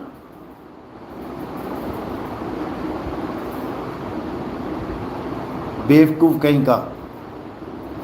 मैंने जब टोकना ठोकना शुरू किया, अब महात्मा जी कपड़ों में आ गए बढ़िया वाले। अब क्यों पहन लिए, वही वही पहने रहता। तब कह रहा है कि संतों को किसी की बात का कोई फर्क नहीं पड़ता, ये तो संतों की वेशभूषा है। काहे वेशभूषा उतार दी फिर, क्यों फटे हुए कपड़े उतार के बढ़िया बढ़िया पहनने लग गया। बेशरम इंसान। जब सतगुरु नहीं मिलता तो ऐसा ही हाल हो जाता है इन लोगों का। धोबी का कुत्ता, ना घर का ना घाट का। जो चरणामृत की महिमा नहीं जानता वो नदियों में मिलने वाला पूरे शहर का गू ही बोलेंगे उसको। पूरे शहर का जो लैट्रिन बाथरूम का सारा सामान नदियों में फेंका जा रहा है, वो पानी पी रहा है। कहता है उस पानी को पी के मुझे एनर्जी मिल जाती है। मिलेगी ना, लोगों की एनर्जी बह बह के आ रही है तेरे आश्रम के पास। जो लोग चीकू बादाम काजू किशमिश खा रहे हैं वो निकाल निकाल के नदियों में ही तो जा रहा है सारा, और तू पी पी के एनर्जी ले रहा है उसकी, तो क्या बड़ी बात है। ऐसे निकम्मे लोग हैं जो नदियों के गंदे जल को, अगर नदियों का गंदा जल नहीं है तो सीधी डायरेक्ट सप्लाई करके दिखाओ। सीधे नदी में से डायरेक्ट घरों में पानी डाल के दिखाओ, चाहे वो कोई भी नदी है इस संसार की। अगर नदी का पानी शुद्ध है तो डायरेक्ट सप्लाई देके दिखाओ। क्यों उसको साफ कर रहे हो, वो तो शुद्ध है, वो तो बहुत महान है। तो डायरेक्ट सप्लाई दो ना सब घरों में, तब जाने की शुद्ध है कि महान है। अरे उस पानी को 10 बार फिल्टर करते हो तब जाके वो सप्लाई करते हो। तुम्हें पता है ये पानी अगर लगातार लोग ने पी लिया बीमार पड़ जाएंगे। यमुना का पानी ऐसा हाल है कि तुमने 1 गिलास पी लिया तुम्हें बचाने वाला कोई नहीं मिलेगा। इतनी दूषित हो चुकी है दिल्ली में, दुनिया भर का झाग बन चुका है उस पानी के ऊपर।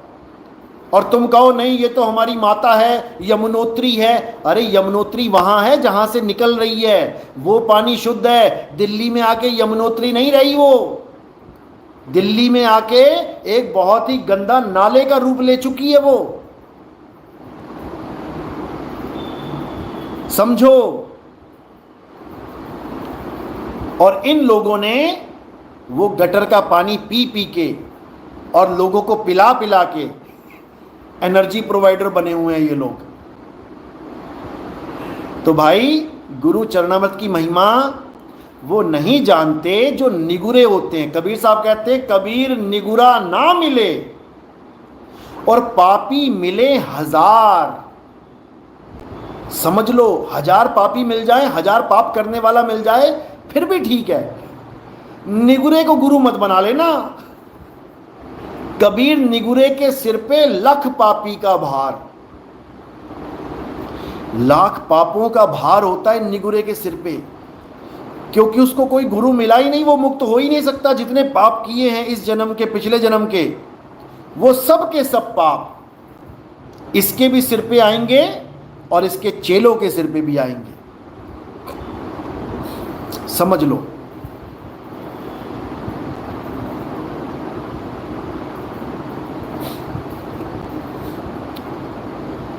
तो भाई चरणामृत की महिमा वही जानते हैं जो गुरु धारण करते हैं, वही समझ सकते हैं चरणामृत को। और जो ये कहते हैं कि कबीर साहब ने कभी चरणामृत नहीं दिया, उन निकम्मों को इतना भी नहीं पता, क्योंकि पहली बात तो उन्होंने कोई ग्रंथ तो पढ़ा नहीं होगा, बस जो मुंह में आया भौंक दिया। भौंकने वाले बहुत मिलेंगे, ग्रंथ पढ़ के बात करने वाले बहुत कम मिलेंगे। कबीर सागर पढ़ लो, चाहे कबीर बीजक पढ़ लो, चरणामृत की महिमा हर जगह है। जीवा और तत्वा ने भी ये प्रण किया था कि जिस गुरु के चरणामृत से ये सूखा, एक छोटी सी उन्होंने लकड़ी की डंडी लगाई थी, जमीन में गाड़ दी थी, और क्या प्रण लिया कि जिस गुरु के चरणामृत से ये सूखी डंडी हरी हो जाएगी, हम उसी को गुरु, उसी से चरणामृत ग्रहण करेंगे। तो उनको भी चरणामृत वहां पे दिया गया, धर्मदास जी को चरणामृत दिया गया, सब संतों को चरणामृत दिया गया। और वही चरणामृत की प्रथा आज भी कबीर पंथियों में भी चल रही है। और बहुत से जो कृष्ण जी, राम जी या किसी अन्य सत्संग को कोई कर रहे हैं, वो भी चरणामृत की महिमा जानते हैं, क्योंकि वो एक गुरु और शिष्य का मिलन है, वो मर्यादा है, वो चरणामृत एक मर्यादा है।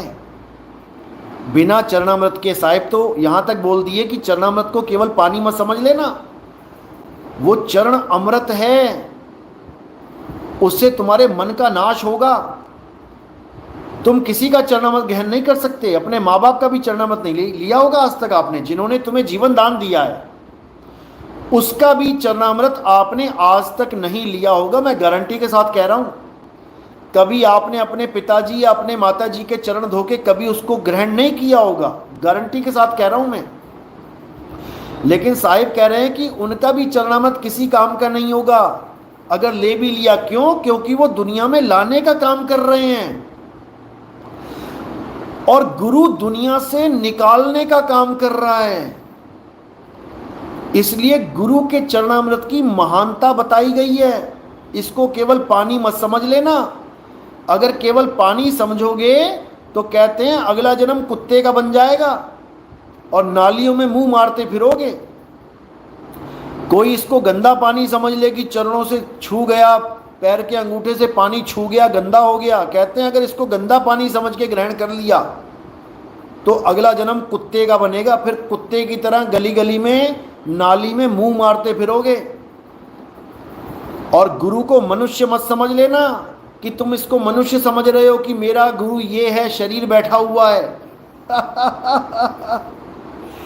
अगर गुरु को मनुष्य समझ लिया, यानी ये शरीर समझ लिया, तो बेटा बहुत बड़े चक्कर में पड़ने वाले हो।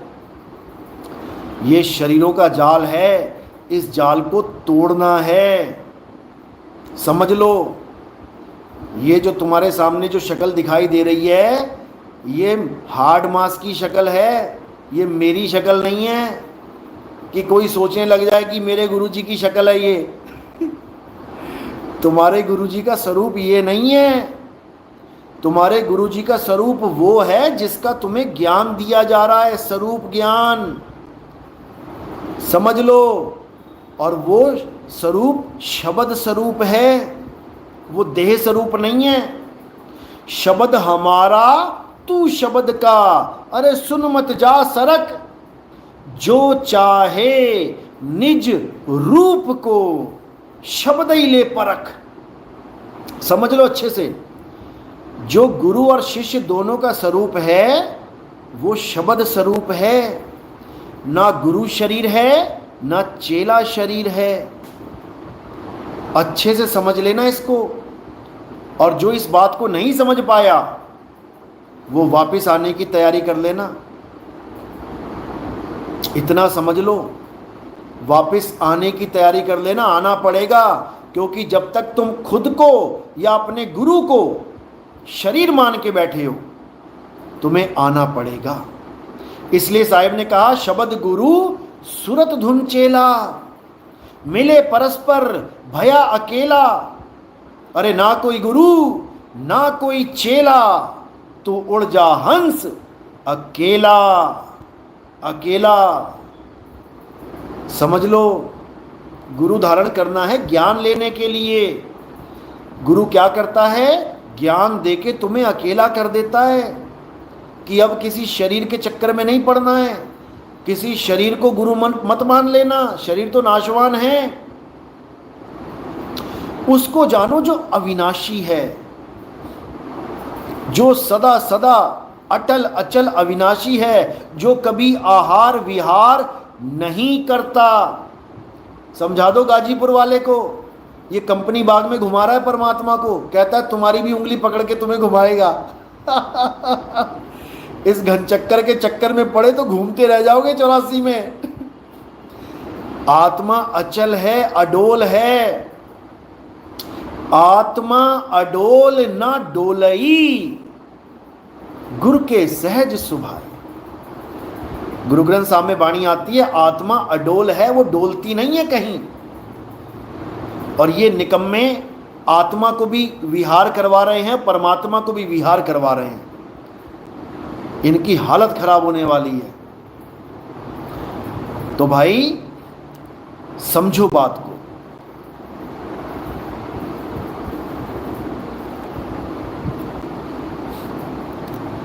तो साहिब क्या समझा रहे हैं कि चरणामृत को कभी गंदा जल मत समझ लेना। चरण अमृत है वो तुम्हारे मन को झुकाने का, इस मन को खत्म करने का एकमात्र जरिया है, एकमात्र। तो साहिब कह रहे हैं, गुरु को मानुष जानते चरणामृत को पान, और ते नरक को जाएंगे जन्म जन्म होए स्वान। कहते वो नरक को जाएंगे, कुत्ते बनेंगे जो चरणामृत की महिमा नहीं जानते। इंसान जन्म में चरणामृत नहीं लेते गंदा जल समझ के, और उसके बाद कुत्ता बन के सारी उम्र गंदा जल पीते हैं, नालियों में मुंह मारते हैं, गटर का पानी पीते हैं। तो भाई इंसान जन्म मिला है तो गुरु चरणामृत की महिमा को जानो, गुरु ज्ञान को जानो। और इन यूट्यूबर बाबा को, इन यूट्यूबर गुरु घंटालों को किनारे करो। ये सब लोगों का सुना सुनाया ज्ञान परोस रहे हैं, इनका अपना अनुभव ज्ञान कुछ नहीं है। जब से हमारे सत्संग शुरू हुए हैं, आज पत्थर पूजने वाले बाबा लोग भी आत्म स्वरूप की बातें करने लग गए। सारी उम्र हो गई पत्थर पूजते, पत्थर पूजनीय बने बैठे रहे। पत्थर को राम, पत्थर को कृष्ण, पत्थर को हनुमान समझते रहे। बूढ़े हो गए, जटाएं सफेद हो गई बाबा लोगों की, और आज YouTube पे आके बातें कर रहे हैं, ए आत्म स्वरूप को जान। तुमने जान लिया क्या? अगर तुमने आत्म स्वरूप को जान लिया होता तो तुम क्या पत्थर पूज रहे होते? आज हमारा सत्संग सुन सुन के चोरी करते हैं माल। ये माल चोर बने बैठे हैं, ये ज्ञान चोर बने बैठे हैं। लेकिन इनको ये नहीं पता आने वाले समय में इनका जीना दूभर हो जाएगा। क्यों? क्योंकि जनता इनसे जवाब मांगेगी कि बाबा हमें ये बता दो कि आत्म स्वरूप प्राप्त होने के बाद और आत्म स्वरूप ना होने के समय इन दोनों में भेद क्या है। एक आदमी को आत्म स्वरूप नहीं है, वो भी राधे राधे जप रहा है, वो भी पत्थर पूज रहा है, और एक आदमी को आत्म स्वरूप प्राप्त हो जाए तो वो क्या करेगा ऐसा कि पता लग जाए कि उसको आत्म स्वरूप प्राप्त हो गया। उन दोनों में भेद क्या है, अंतर क्या है? जुबान बंद हो जाएगी इनकी, क्योंकि ना तो इनका राधे राधे छूटा और ना ही इनकी पत्थर पूजा छूटी। ये बात कर रहे हैं आत्मज्ञान की, ये बात कर रहे हैं स्वरूप सिद्ध होने की। इनको सपने में भी नहीं पता लग सकता कि स्वरूप सिद्ध व्यक्ति का ज्ञान क्या होता है, स्वरूप सिद्ध व्यक्ति पूजा कैसे करता है, स्वरूप सिद्ध व्यक्ति अपने आप को किस स्वरूप में जानता है। ये कभी सपने में भी नहीं सोच सकते। समझ लो।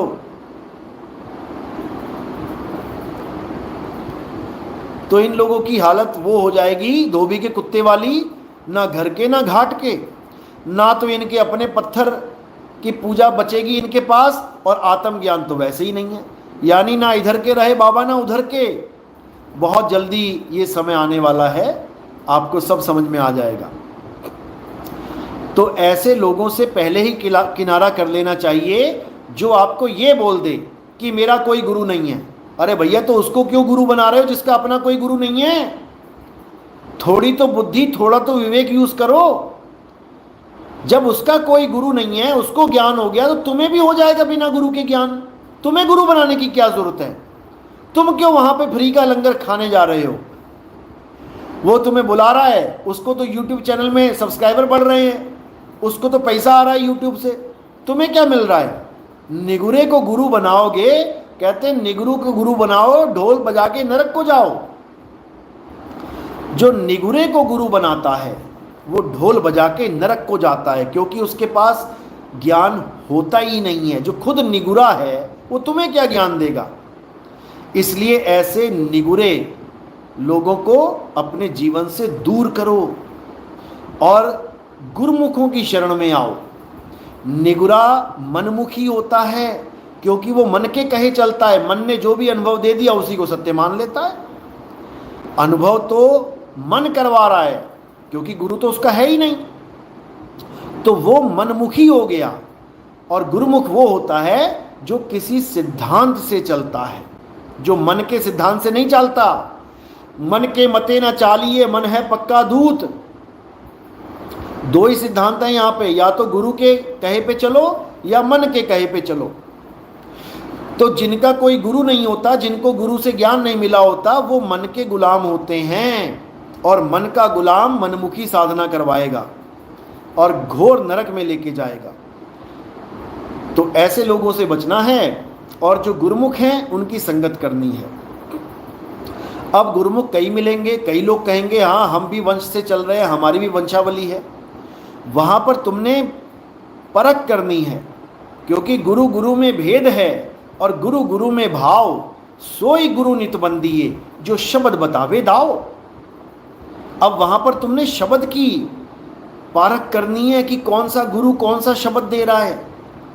शब्द शब्द बहु अंतरे, सार शब्द मत लीजिए। और कहें कबीर जहां सार शब्द नहीं, दृग जीवन सो जीजे। धिक्कार है उस जीवन पे जहां सार शब्द की महिमा नहीं है। और इन कबाड़पंथियों ने, इन नकली कबीर पंथियों ने सार शब्द को पाखंड बता दिया, क्योंकि इनके पास खुद वो ज्ञान नहीं है जो कबीर साहब समझा रहे हैं। अरे सार शब्द गही बाची हो, मानो एतबारा। कबीर साहब कह रहे हैं कि सार शब्द ग्रहण करके ही तुम बचोगे। वो देव निरंजन तुम्हें फाड़ के खाएगा, तब केवल तुम्हें सार शब्द बचाएगा। और इन्होंने क्या बना दिया? सार शब्द निर्णय का नामा।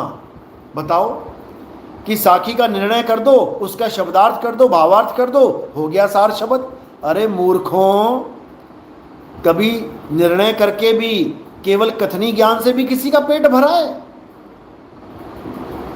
कि कबीर वाणी का निर्णय कर दो कि इसका अर्थ क्या है, हो गया सार शब्द। अरे सार शब्द तुम्हारा स्वरूप है, सार शब्द तुम्हारा सत्य स्वरूप है। ये साखियों का निबेड़ा करना नहीं है सार शब्द, कि बन गए चौधरी, दो चार साखियां खोल के बन गए तुम सतगुरु, लिख दिया तुमने सार शब्द निर्णय का नामा। निर्णय का नामा नहीं है सार शब्द। सार शब्द तुम्हारा अपना स्वरूप है, सत्य नाम है सार। बूझो संत विवेक करी, उतरो भवजल पार।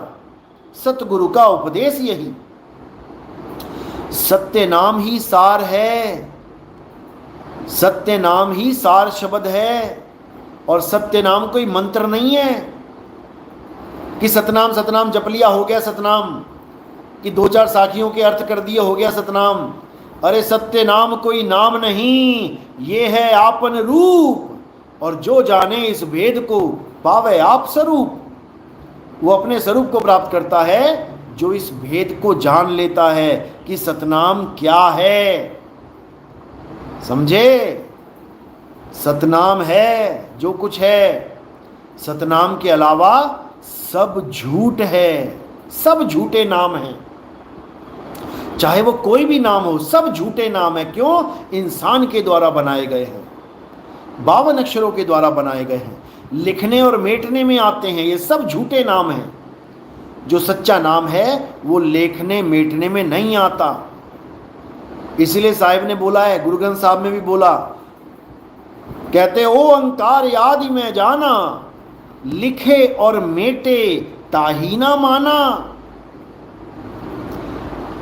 मैं उसको परमात्मा मानता हूं जो लिखने और मेटने में नहीं आता। यही गरीबदास जी कह रहे हैं। कह रहे 52 अक्षर लेख राम रंग होरी हो, वो अक्षर या में नाही राम रंग होरी हो। अरे कागज कलम कलेस, कागज कलम कलेस, कलेस है ये भगवान के नाम नहीं है, तेरी जान को कलेस है। जो नाम लिखने बोलने पढ़ने में आ जाते हैं, तेरी जान को कलेस है वो। कागज कलम कलेस राम रंग होरी हो, रहा शेष का शेष राम रंग होरी हो।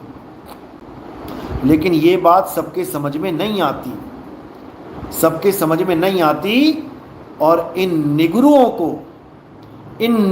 को गुरु बना के अपना जन्म बर्बाद कर जाते हैं, बर्बाद कर जाते हैं। किसी को कोई फर्क नहीं पड़ने वाला, फर्क तुम्हें पड़ेगा। गुरु को कोई फर्क नहीं पड़ता, फर्क चेले को पड़ता है। समझ लो, समझ लो बात को। तो जो पत्थर पूजे वो पत्थर पूजनिया निगुरा है वो। अगर गुरु मिला होता उसे कोई ढंग का तो कभी पत्थर ना पूजता। अरे पाथर पूजे हरि मिले तो मैं पूजूं पहाड़। एक बाबा तो पहाड़ की पूजा करने लग गया, बताओ। कहते हैं हमारे यहाँ तो पहाड़ की पूजा होती है। भाव नहीं पकड़ पाया। अरे पाथर पूजे हरि मिले तो मैं पूजू पहाड़, और वासे ये चाकी भली जो पीस खाए संसार। उससे अच्छी तो ये चक्की है जिसकी सब पूजा कर रहे हैं। अगर वो चक्की ना हो गांव में, ना हो शहर में, भगदड़ मच जाए। पत्थर की मूर्ति ना शहर में हो तो कोई बात नहीं, चलेगा। लेकिन पत्थर की चक्की शहर में ना हो, सारी पत्थर की चक्कियां टूट जाएं, सारी गेहूं पीसने की चक्कियां खराब हो जाएं, सारी चक्कियों पे ताले लग जाएं, तुम्हें समझ में आ जाएगा सबसे बड़ी प्रॉब्लम क्या है दुनिया में। लोग यहां से वहां भागते नजर आएंगे, हिंदू मुस्लिम सिख ईसाई सब परेशान नजर आएंगे। अब क्या करें, अब गेहूं कैसे पिसवाएं, अब रोटी कैसे खाएं। तब याद रखना, किसी को मंदिर मस्जिद गुरुद्वारा नजर नहीं आएगा, सबको चक्की नजर आएगी। बस पता लग जाए अरे वो दो मोहल्ले छोड़ के वो तीसरे चौथे मोहल्ले में एक चक्की की दुकान खुली हुई है, बस वहीं पे आटा पिस रहा है। देखना वहां जाके पता लग जाएगा तुम्हें। मंदिरों की लाइन छोटी पड़ जाएंगी। मंदिरों की लाइन छोटी पड़ जाएंगी, चक्की के आगे जो लाइन लगेगी वो देखने वाली होगी फिर। समझे? इसीलिए साहिब ने चक्की का उपयोग किया अपने दोहे में, सोच समझ के, और जो असलियत है वो बताई। और जो लोग पत्थरों की खिलाफत करते हैं, बहुत से लोग हैं मंदिरों की खिलाफत करते हैं, और मैं देखता हूं कि सबसे ज्यादा वही पत्थर पे फंसे हैं। जो पत्थरों की मूर्तियों की खिलाफत करते हैं वही लोग सबसे ज्यादा पत्थरों में फंसे हैं। चाहे वो नकली कबीरपंथी हो, जो राम जी कृष्ण जी की पत्थरों की खिलाफत करते हैं कि नहीं उनकी मूर्ति नहीं पूजनी है, वही सबसे ज्यादा पत्थर पुजवाते हैं कबीर साहब की मूर्ति बना बना के। और ये जो अपने बहुजन समाज वाले जो भाई लोग हैं, भगत लोग हैं, वो भी पत्थरों की पूरी खंडन करते हैं कि पत्थरों में क्या रखा है पत्थरों। और सबसे ज़्यादा अंबेडकर जी की मूर्तियां ये बनवाते हैं, चौक चौक पे पत्थर फिट करवा देते हैं। अरे भाई वो भी पत्थर की मूर्ति है, वो भी किसी को ज्ञान नहीं दे रही है। पत्थर की मूर्ति से किसी को ज्ञान नहीं होगा। संविधान पढ़ाओ, ऐसा कुछ करो कि बच्चों की छोटी छोटी क्लासों में थोड़े थोड़े संविधान के लेसन, अध्याय चालू हो जाए।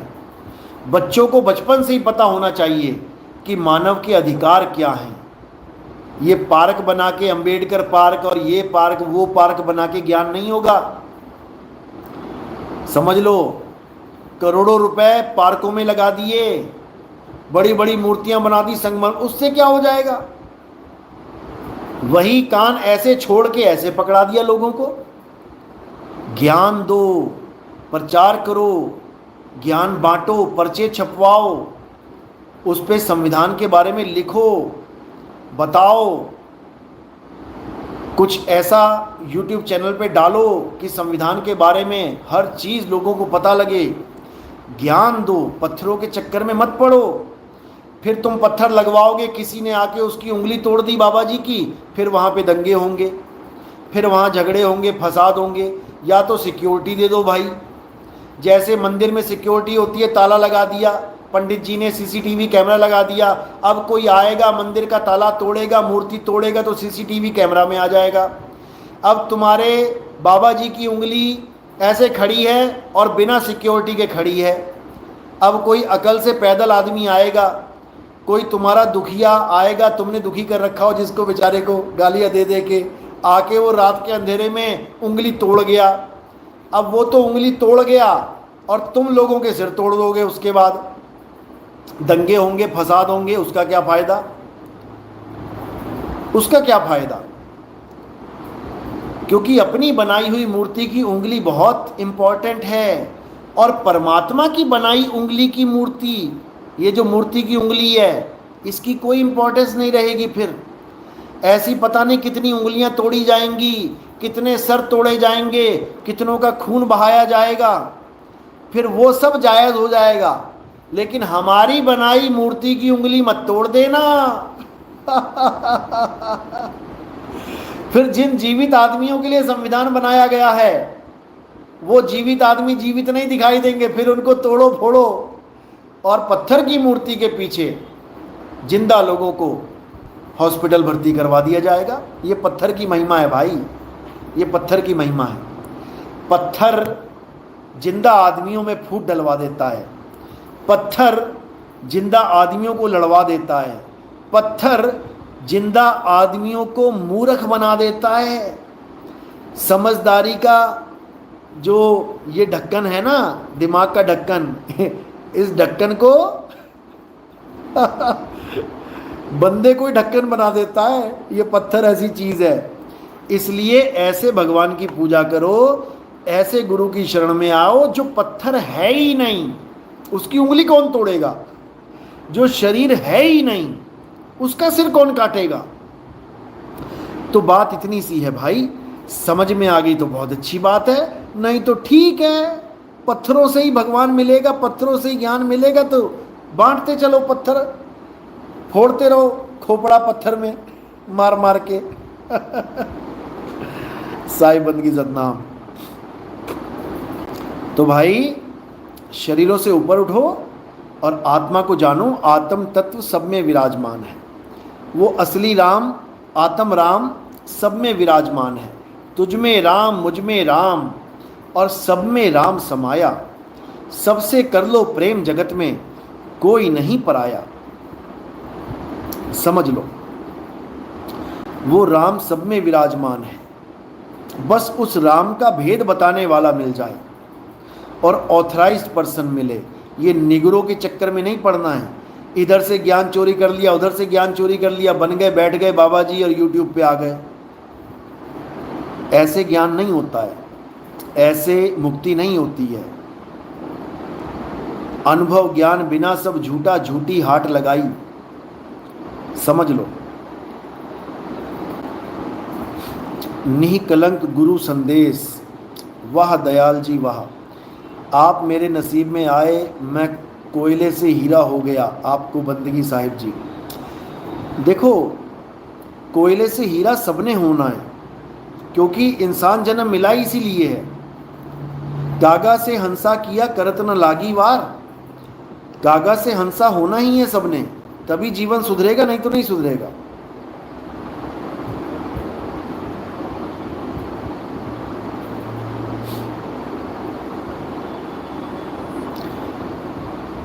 सतनाम सतनाम सतनाम। बीरबल, हमारा जीवन धन्य है गुरुजी आपका शिष्य बनकर। अच्छी बात है, शिष्य बनना ही चाहिए, किसी ना किसी के शिष्य जरूर बनो। निगुरा तो रहना ही नहीं चाहिए जीवन में। जो निगुरे चले जाते हैं जीवन में, वो घर के ना घाट के धोबी के कुत्ते वाला हाल हो जाता है उनका।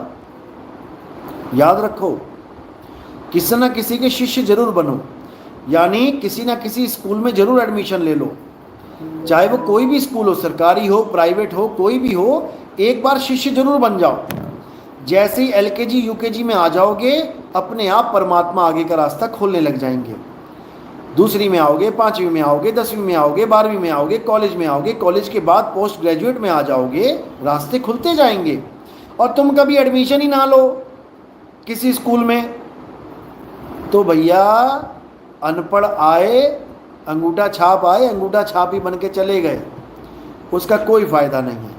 छोटी से छोटी क्लास में भी आने के बाद तुम्हें यह फ़ायदा हो जाएगा कि तुम्हें कोई अंगूठा छाप नहीं कहेगा, तुम अपना नाम लिखना जरूर सीख जाओगे। इतना भी फ़ायदा हो जाएगा तुम्हें पहली क्लास में आने के बाद। तुम्हें कोई अंगूठा छाप नहीं बोलेगा, तुम अपना नाम लिख के साइन करोगे। देखो कितनी बड़ी महिमा हो गई केवल एक क्लास पढ़ने के बाद भी। तो भैया आगे तो बहुत क्लासें हैं डीसी बन जाओगे, कितनी क्लासें हैं, मजिस्ट्रेट बन जाओगे, डॉक्टर बन जाओगे, इंजीनियर बन जाओगे। तो पढ़ाई का फायदा होता है, गुरु बनाने का फायदा होता ही है, निगुरा तो रहना ही नहीं है, समझ लो। जयंत महंत, गुरुजी हम धन्य हैं जो आत्मा का ज्ञान मिला। बिल्कुल, बड़े बड़े ऋषि मुनियों को नहीं मिल पाया, मंत्रों के चक्कर में मंत्र जप के चले गए, फिर हिरण बन गए। भागवत में कहानी आती है, एक बहुत बड़ा ऋषि था, पता नहीं कितने हवन कितने यज्ञ कर डाले, जीवन भर सारी उम्र राधे राधे राधे राधे, ओम नमः भगवते वासुदेवाय, ओम नमः भगवते वासुदेवाय, पता नहीं क्या क्या जपता रहा, कितना कितना पूजा पाठ करता रहा। फिर क्या हुआ, हिरण आ गया एक आश्रम में, उस हिरण से प्यार कर बैठा। कोई बुराई थोड़ी नहीं है, प्यार करना ही चाहिए जानवरों से भी, लेकिन वो प्यार इतना महंगा पड़ गया उसको कि अंत समय में भी हिरण को याद करने लगा और हिरण की योनि में चला गया। बताओ, सारी उम्र की राधे राधे राधे राधे, सारी उम्र की जय श्री राम जय श्री राम, सारी उम्र की ओम नमः भगवते वासुदेवाय, सारी उम्र के हवन यज्ञ, सारी उम्र की तपस्या धरी की धरी रह गई और हिरण की योनि में चला गया। बताओ क्या फायदा हुआ। और तुम क्या सोच रहे हो, तुम्हें मुक्ति मिल जाएगी ऐसे राधे राधे करने से? मुक्ति मिल जाएगी? घर में कुत्ता पाल रखा है, कुत्ते से इतना मोह है, कुत्ते को दुखी नहीं देख पा रहे हो, कुत्ते को हर टाइम सही खाना, सही शैम्पू, पानी, नहलाना, सब कुछ, कुत्ते की पूरी परवाह। यूट्यूब चैनल पे भी कुत्ते को डाल के कुत्ता कुत्ता हो रहा है, तो अगला जन्म बेटा कुत्ते का ही मिलने वाला है भले सारी उम्र राधे राधे करते रह जाना, सारी उम्र अल्लाह अल्लाह करते रह जाना, सारी उम्र वाहिगुरु वाहिगुरु करते रह जाना, सारी उम्र कबीर कबीर भी करोगे और कुत्ते में ध्यान रहा तो मेरे भाई कुत्ता ही बनोगे, याद रखना इस बात को। तो इसलिए सबसे जरूरी है कि मेरा ध्यान कहाँ होना चाहिए।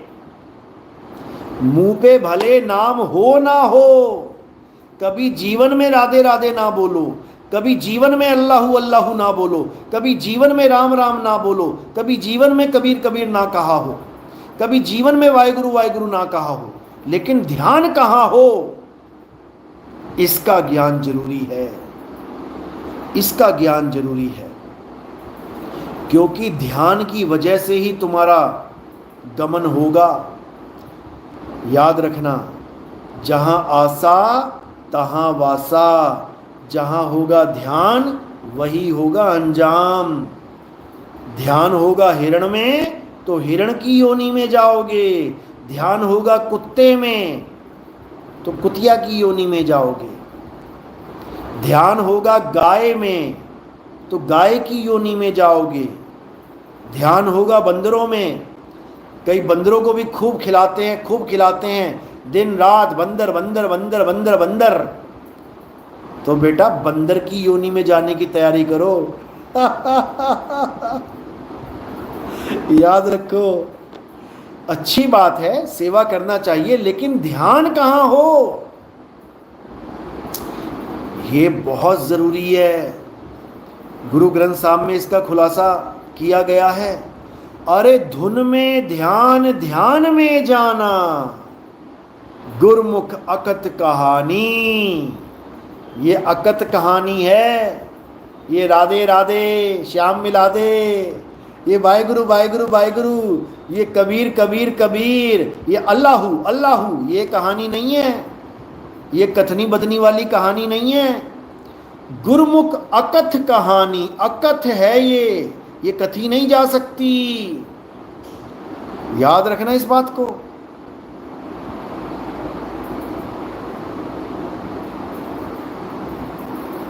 तो ये बहुत जरूरी है।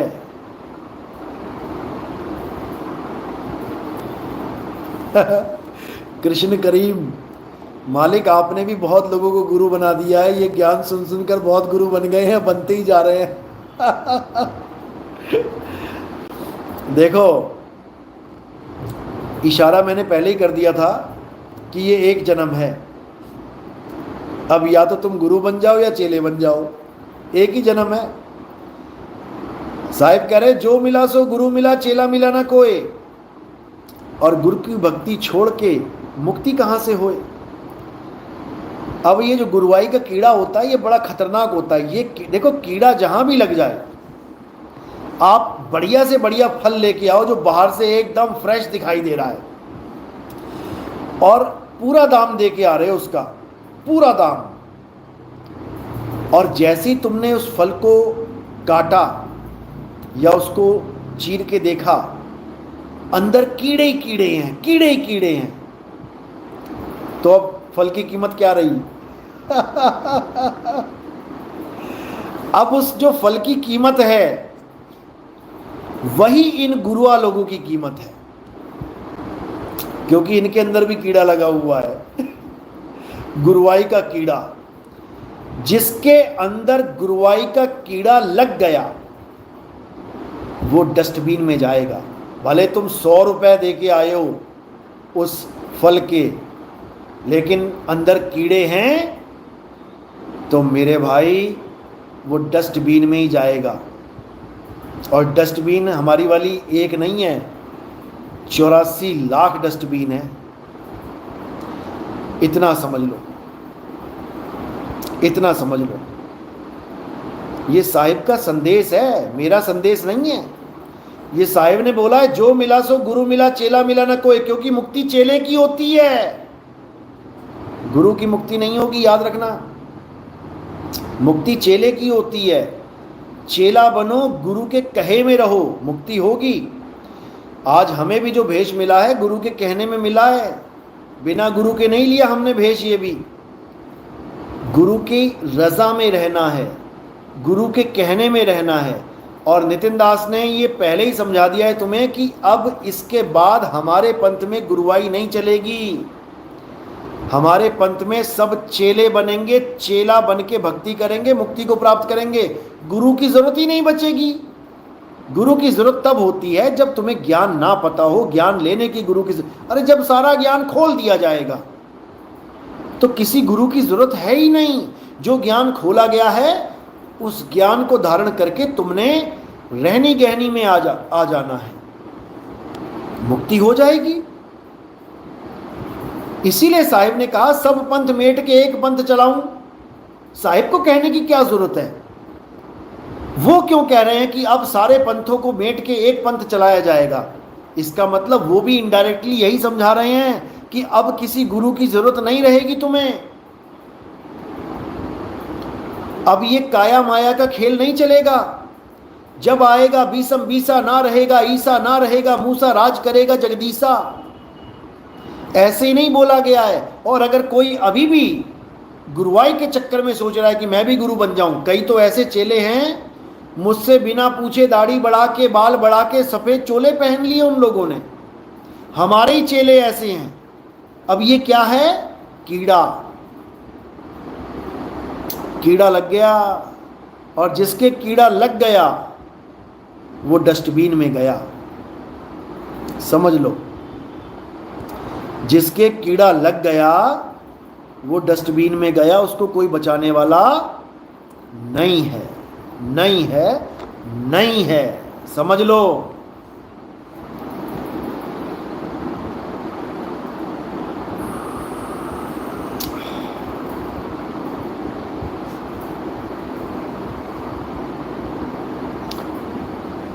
चलो 2 घंटे होने वाले हैं।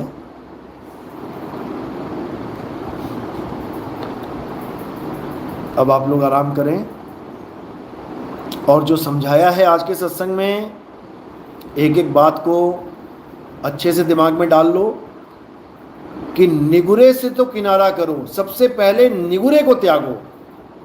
कोई निगुरे को गुरु बनाने वाला है तो उससे फूटी किस्मत किसी की नहीं है, किसी की नहीं है। अरे जो खुद सत्य को ना जान पाया वो तुम्हें क्या सत्य बताएगा। तुम ऐसे टीवी मैकेनिक के पास काम सीख रहे हो जिसको खुद ही नहीं पता कि टीवी खोल के मैं क्या करूं क्या ना करूं क्योंकि उसने गुरु बनाया ही नहीं। पहले तो उसको त्यागो, बाकी बात की बात है। कृष्ण करीम जी, मालिक हमारे भी लगा था। अच्छा, कीड़ा आपके भी लग गया था, लेकिन आपने बचा लिया, आपकी बहुत बड़ी दया है मालिक। हमेशा अपने श्री चरणों में लगा के रखना। बिल्कुल रखा जाएगा, जो मर्यादा में रहेगा उसको रखा जाएगा, ऐसी कोई दिक्कत नहीं है। चलो,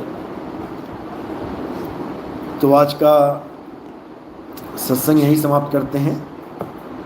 और बताना चाहूँगा कि राजस्थान में जो प्रोग्राम हो रहा है उस प्रोग्राम में वो लोग ज़रूर आएँ जो पहले मीट का कारोबार करते थे, जो मांस बेचते थे, जो जीवों की हत्या भी करते थे, कसाई थे।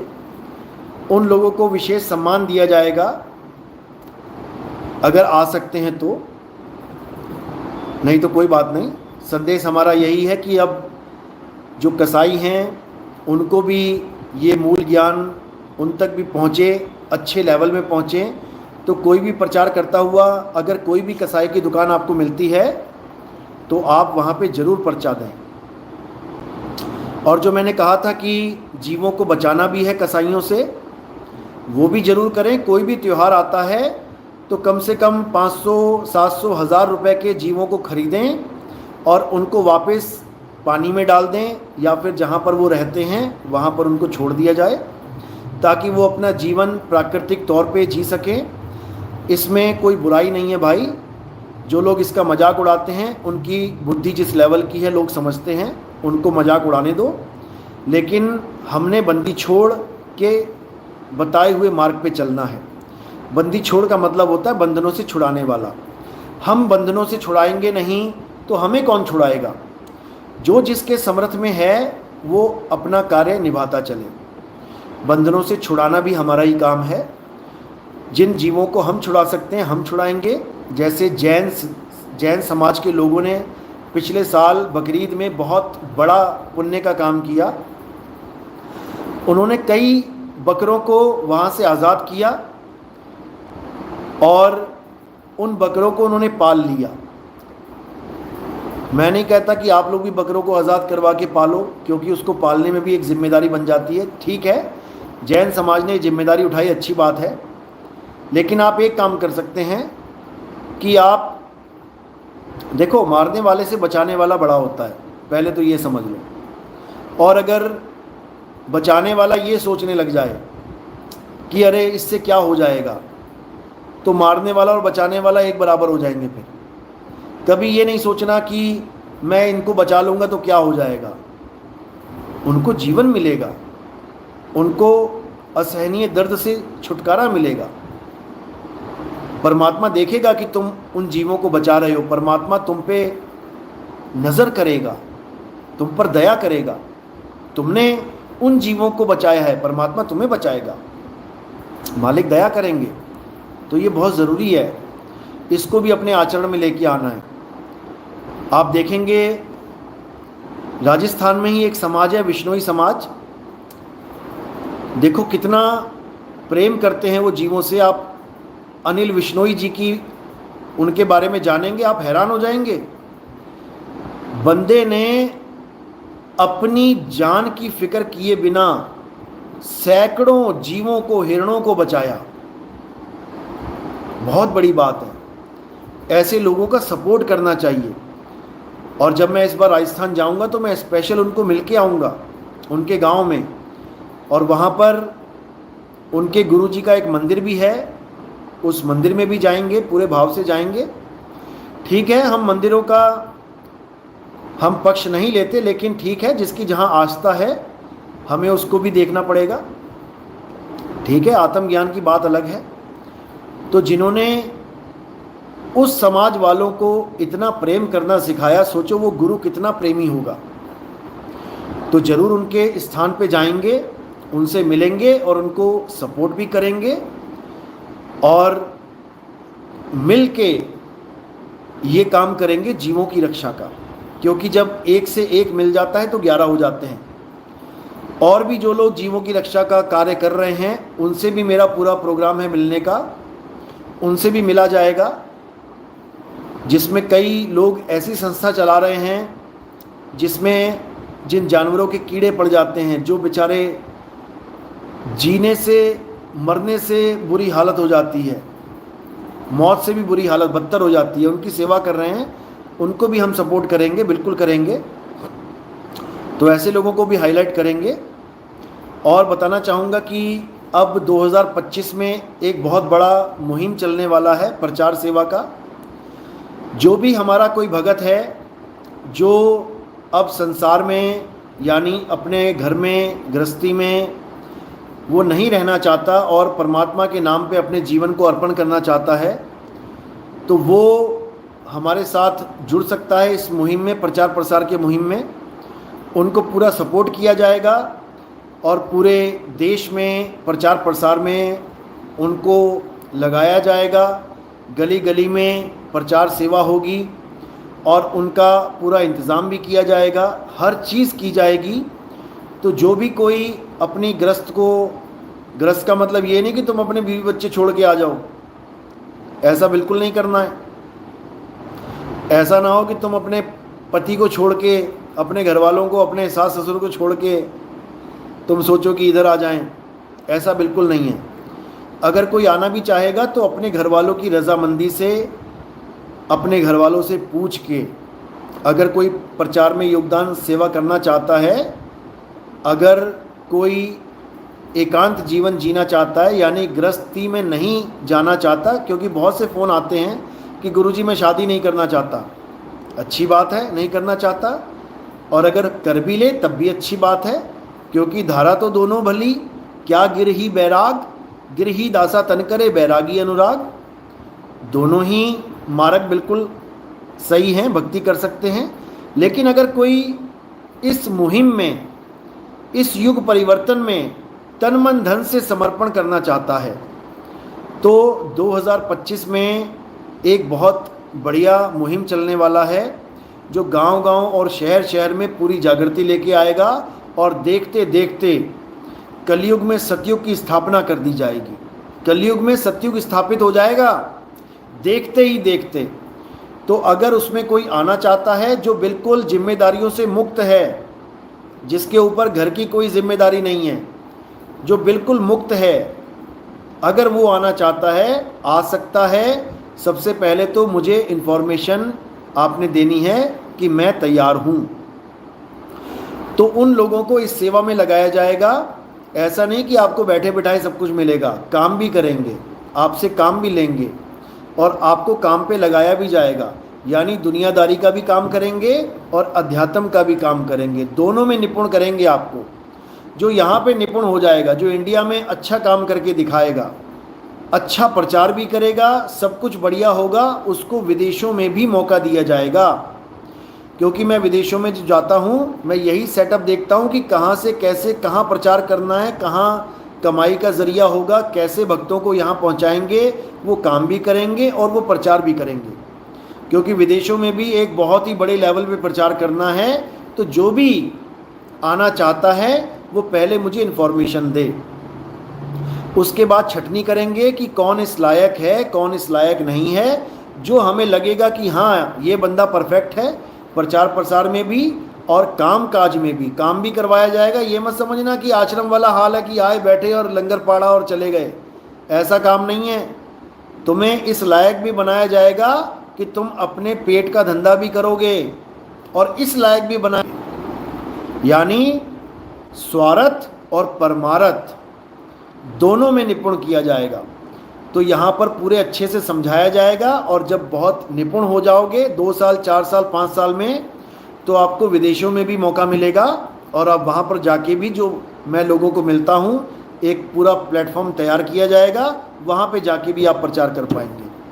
तो जो भी करना चाहते हैं, इस मुहिम में शामिल होना चाहते हैं, वो मुझे मैसेज कर सकते हैं।